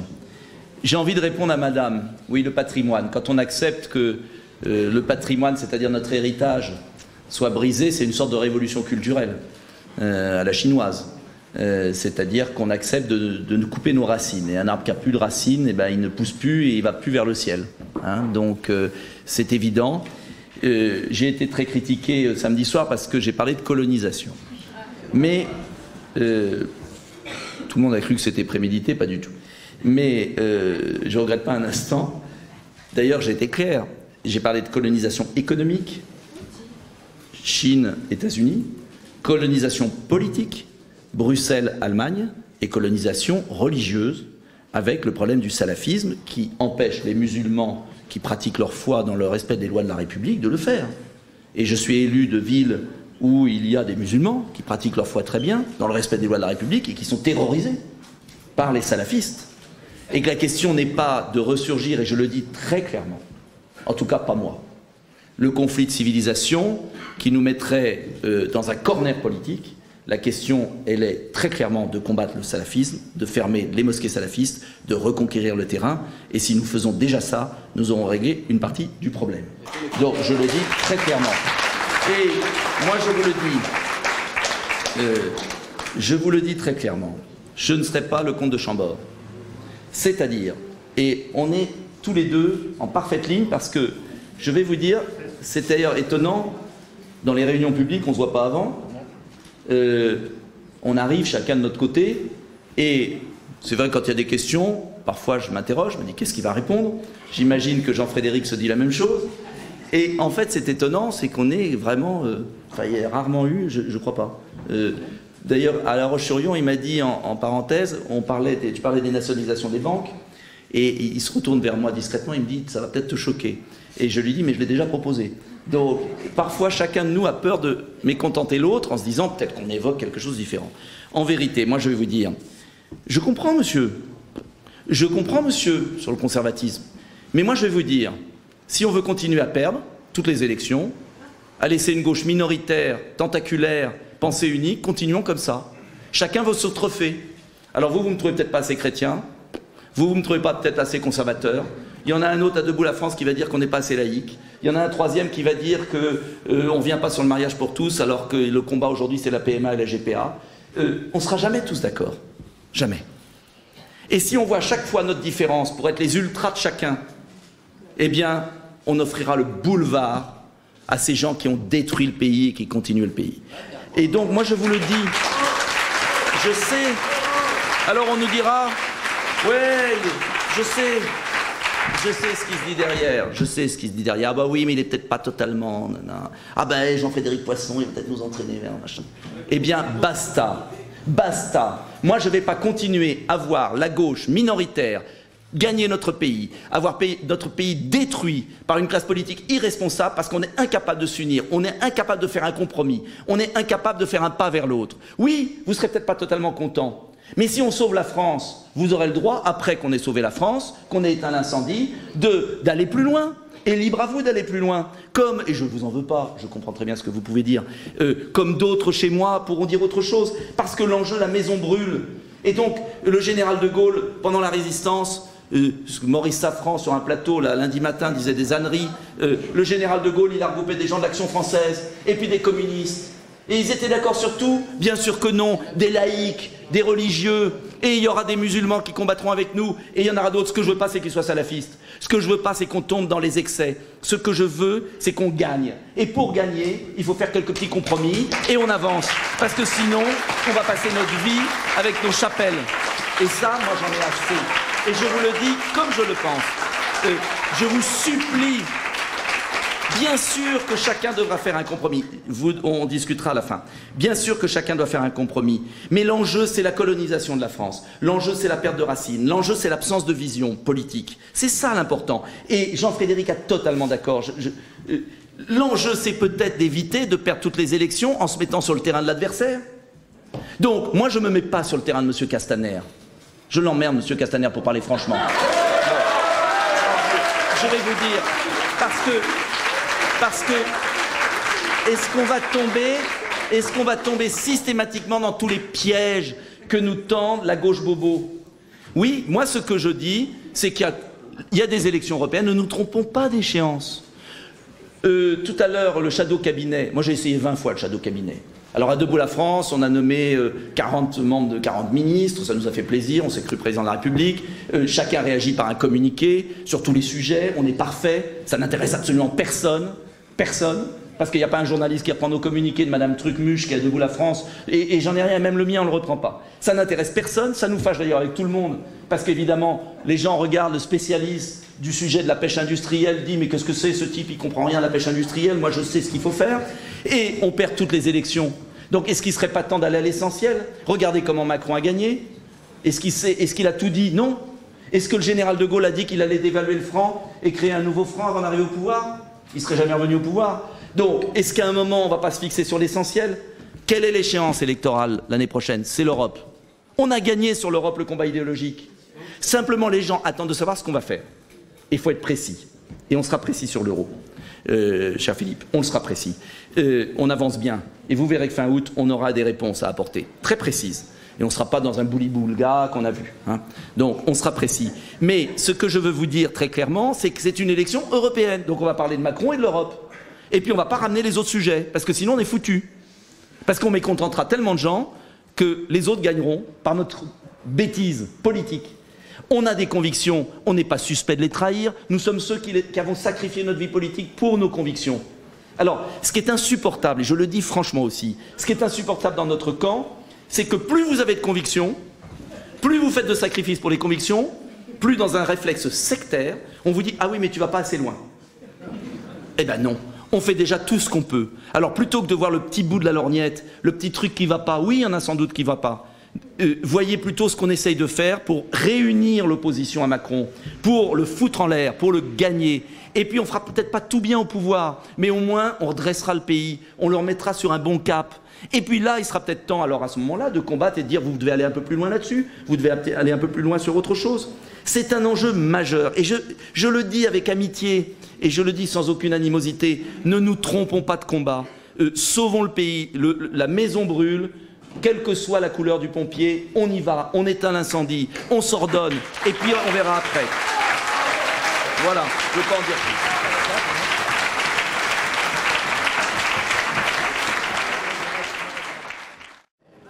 Je voudrais tout d'abord vous remercier d'avoir été là très très nombreux. On peut être vraiment ravis, et comme le disait le général de Gaulle, la victoire n'est donnée qu'à ceux qui l'ont rêvée, et nous en rêvons.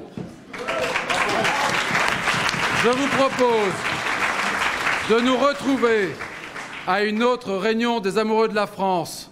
D'ici quelques mois, la salle a débordé ce soir. Nous allons faire boule de neige et je vous donne rendez-vous fin 2018 ou début 2019 à Versailles ou au Chênay. 3 points logistiques simples. Il va y avoir une quête à la fin de la réunion pour assurer la couverture de certains frais. Les personnes qui sont arrivées un peu en retard et qui n'ont pas pu s'inscrire, donner leurs références, on peut prendre les adresses mail. Et Jean-Frédéric Poisson vendra aussi des livres où il y aura un stand avec les livres de Jean-Frédéric Poisson à la sortie. Et je vous propose de terminer avec une Marseillaise. Oui. Ah. Allez, tu chantes bien, j'espère. Allons enfants de la patrie, le jour de gloire est arrivé. Contre nous de la tyrannie, l'étendard sanglant élevé, l'étendard sanglant élevé. Entendez-vous dans nos campagnes mugir ces féroces soldats?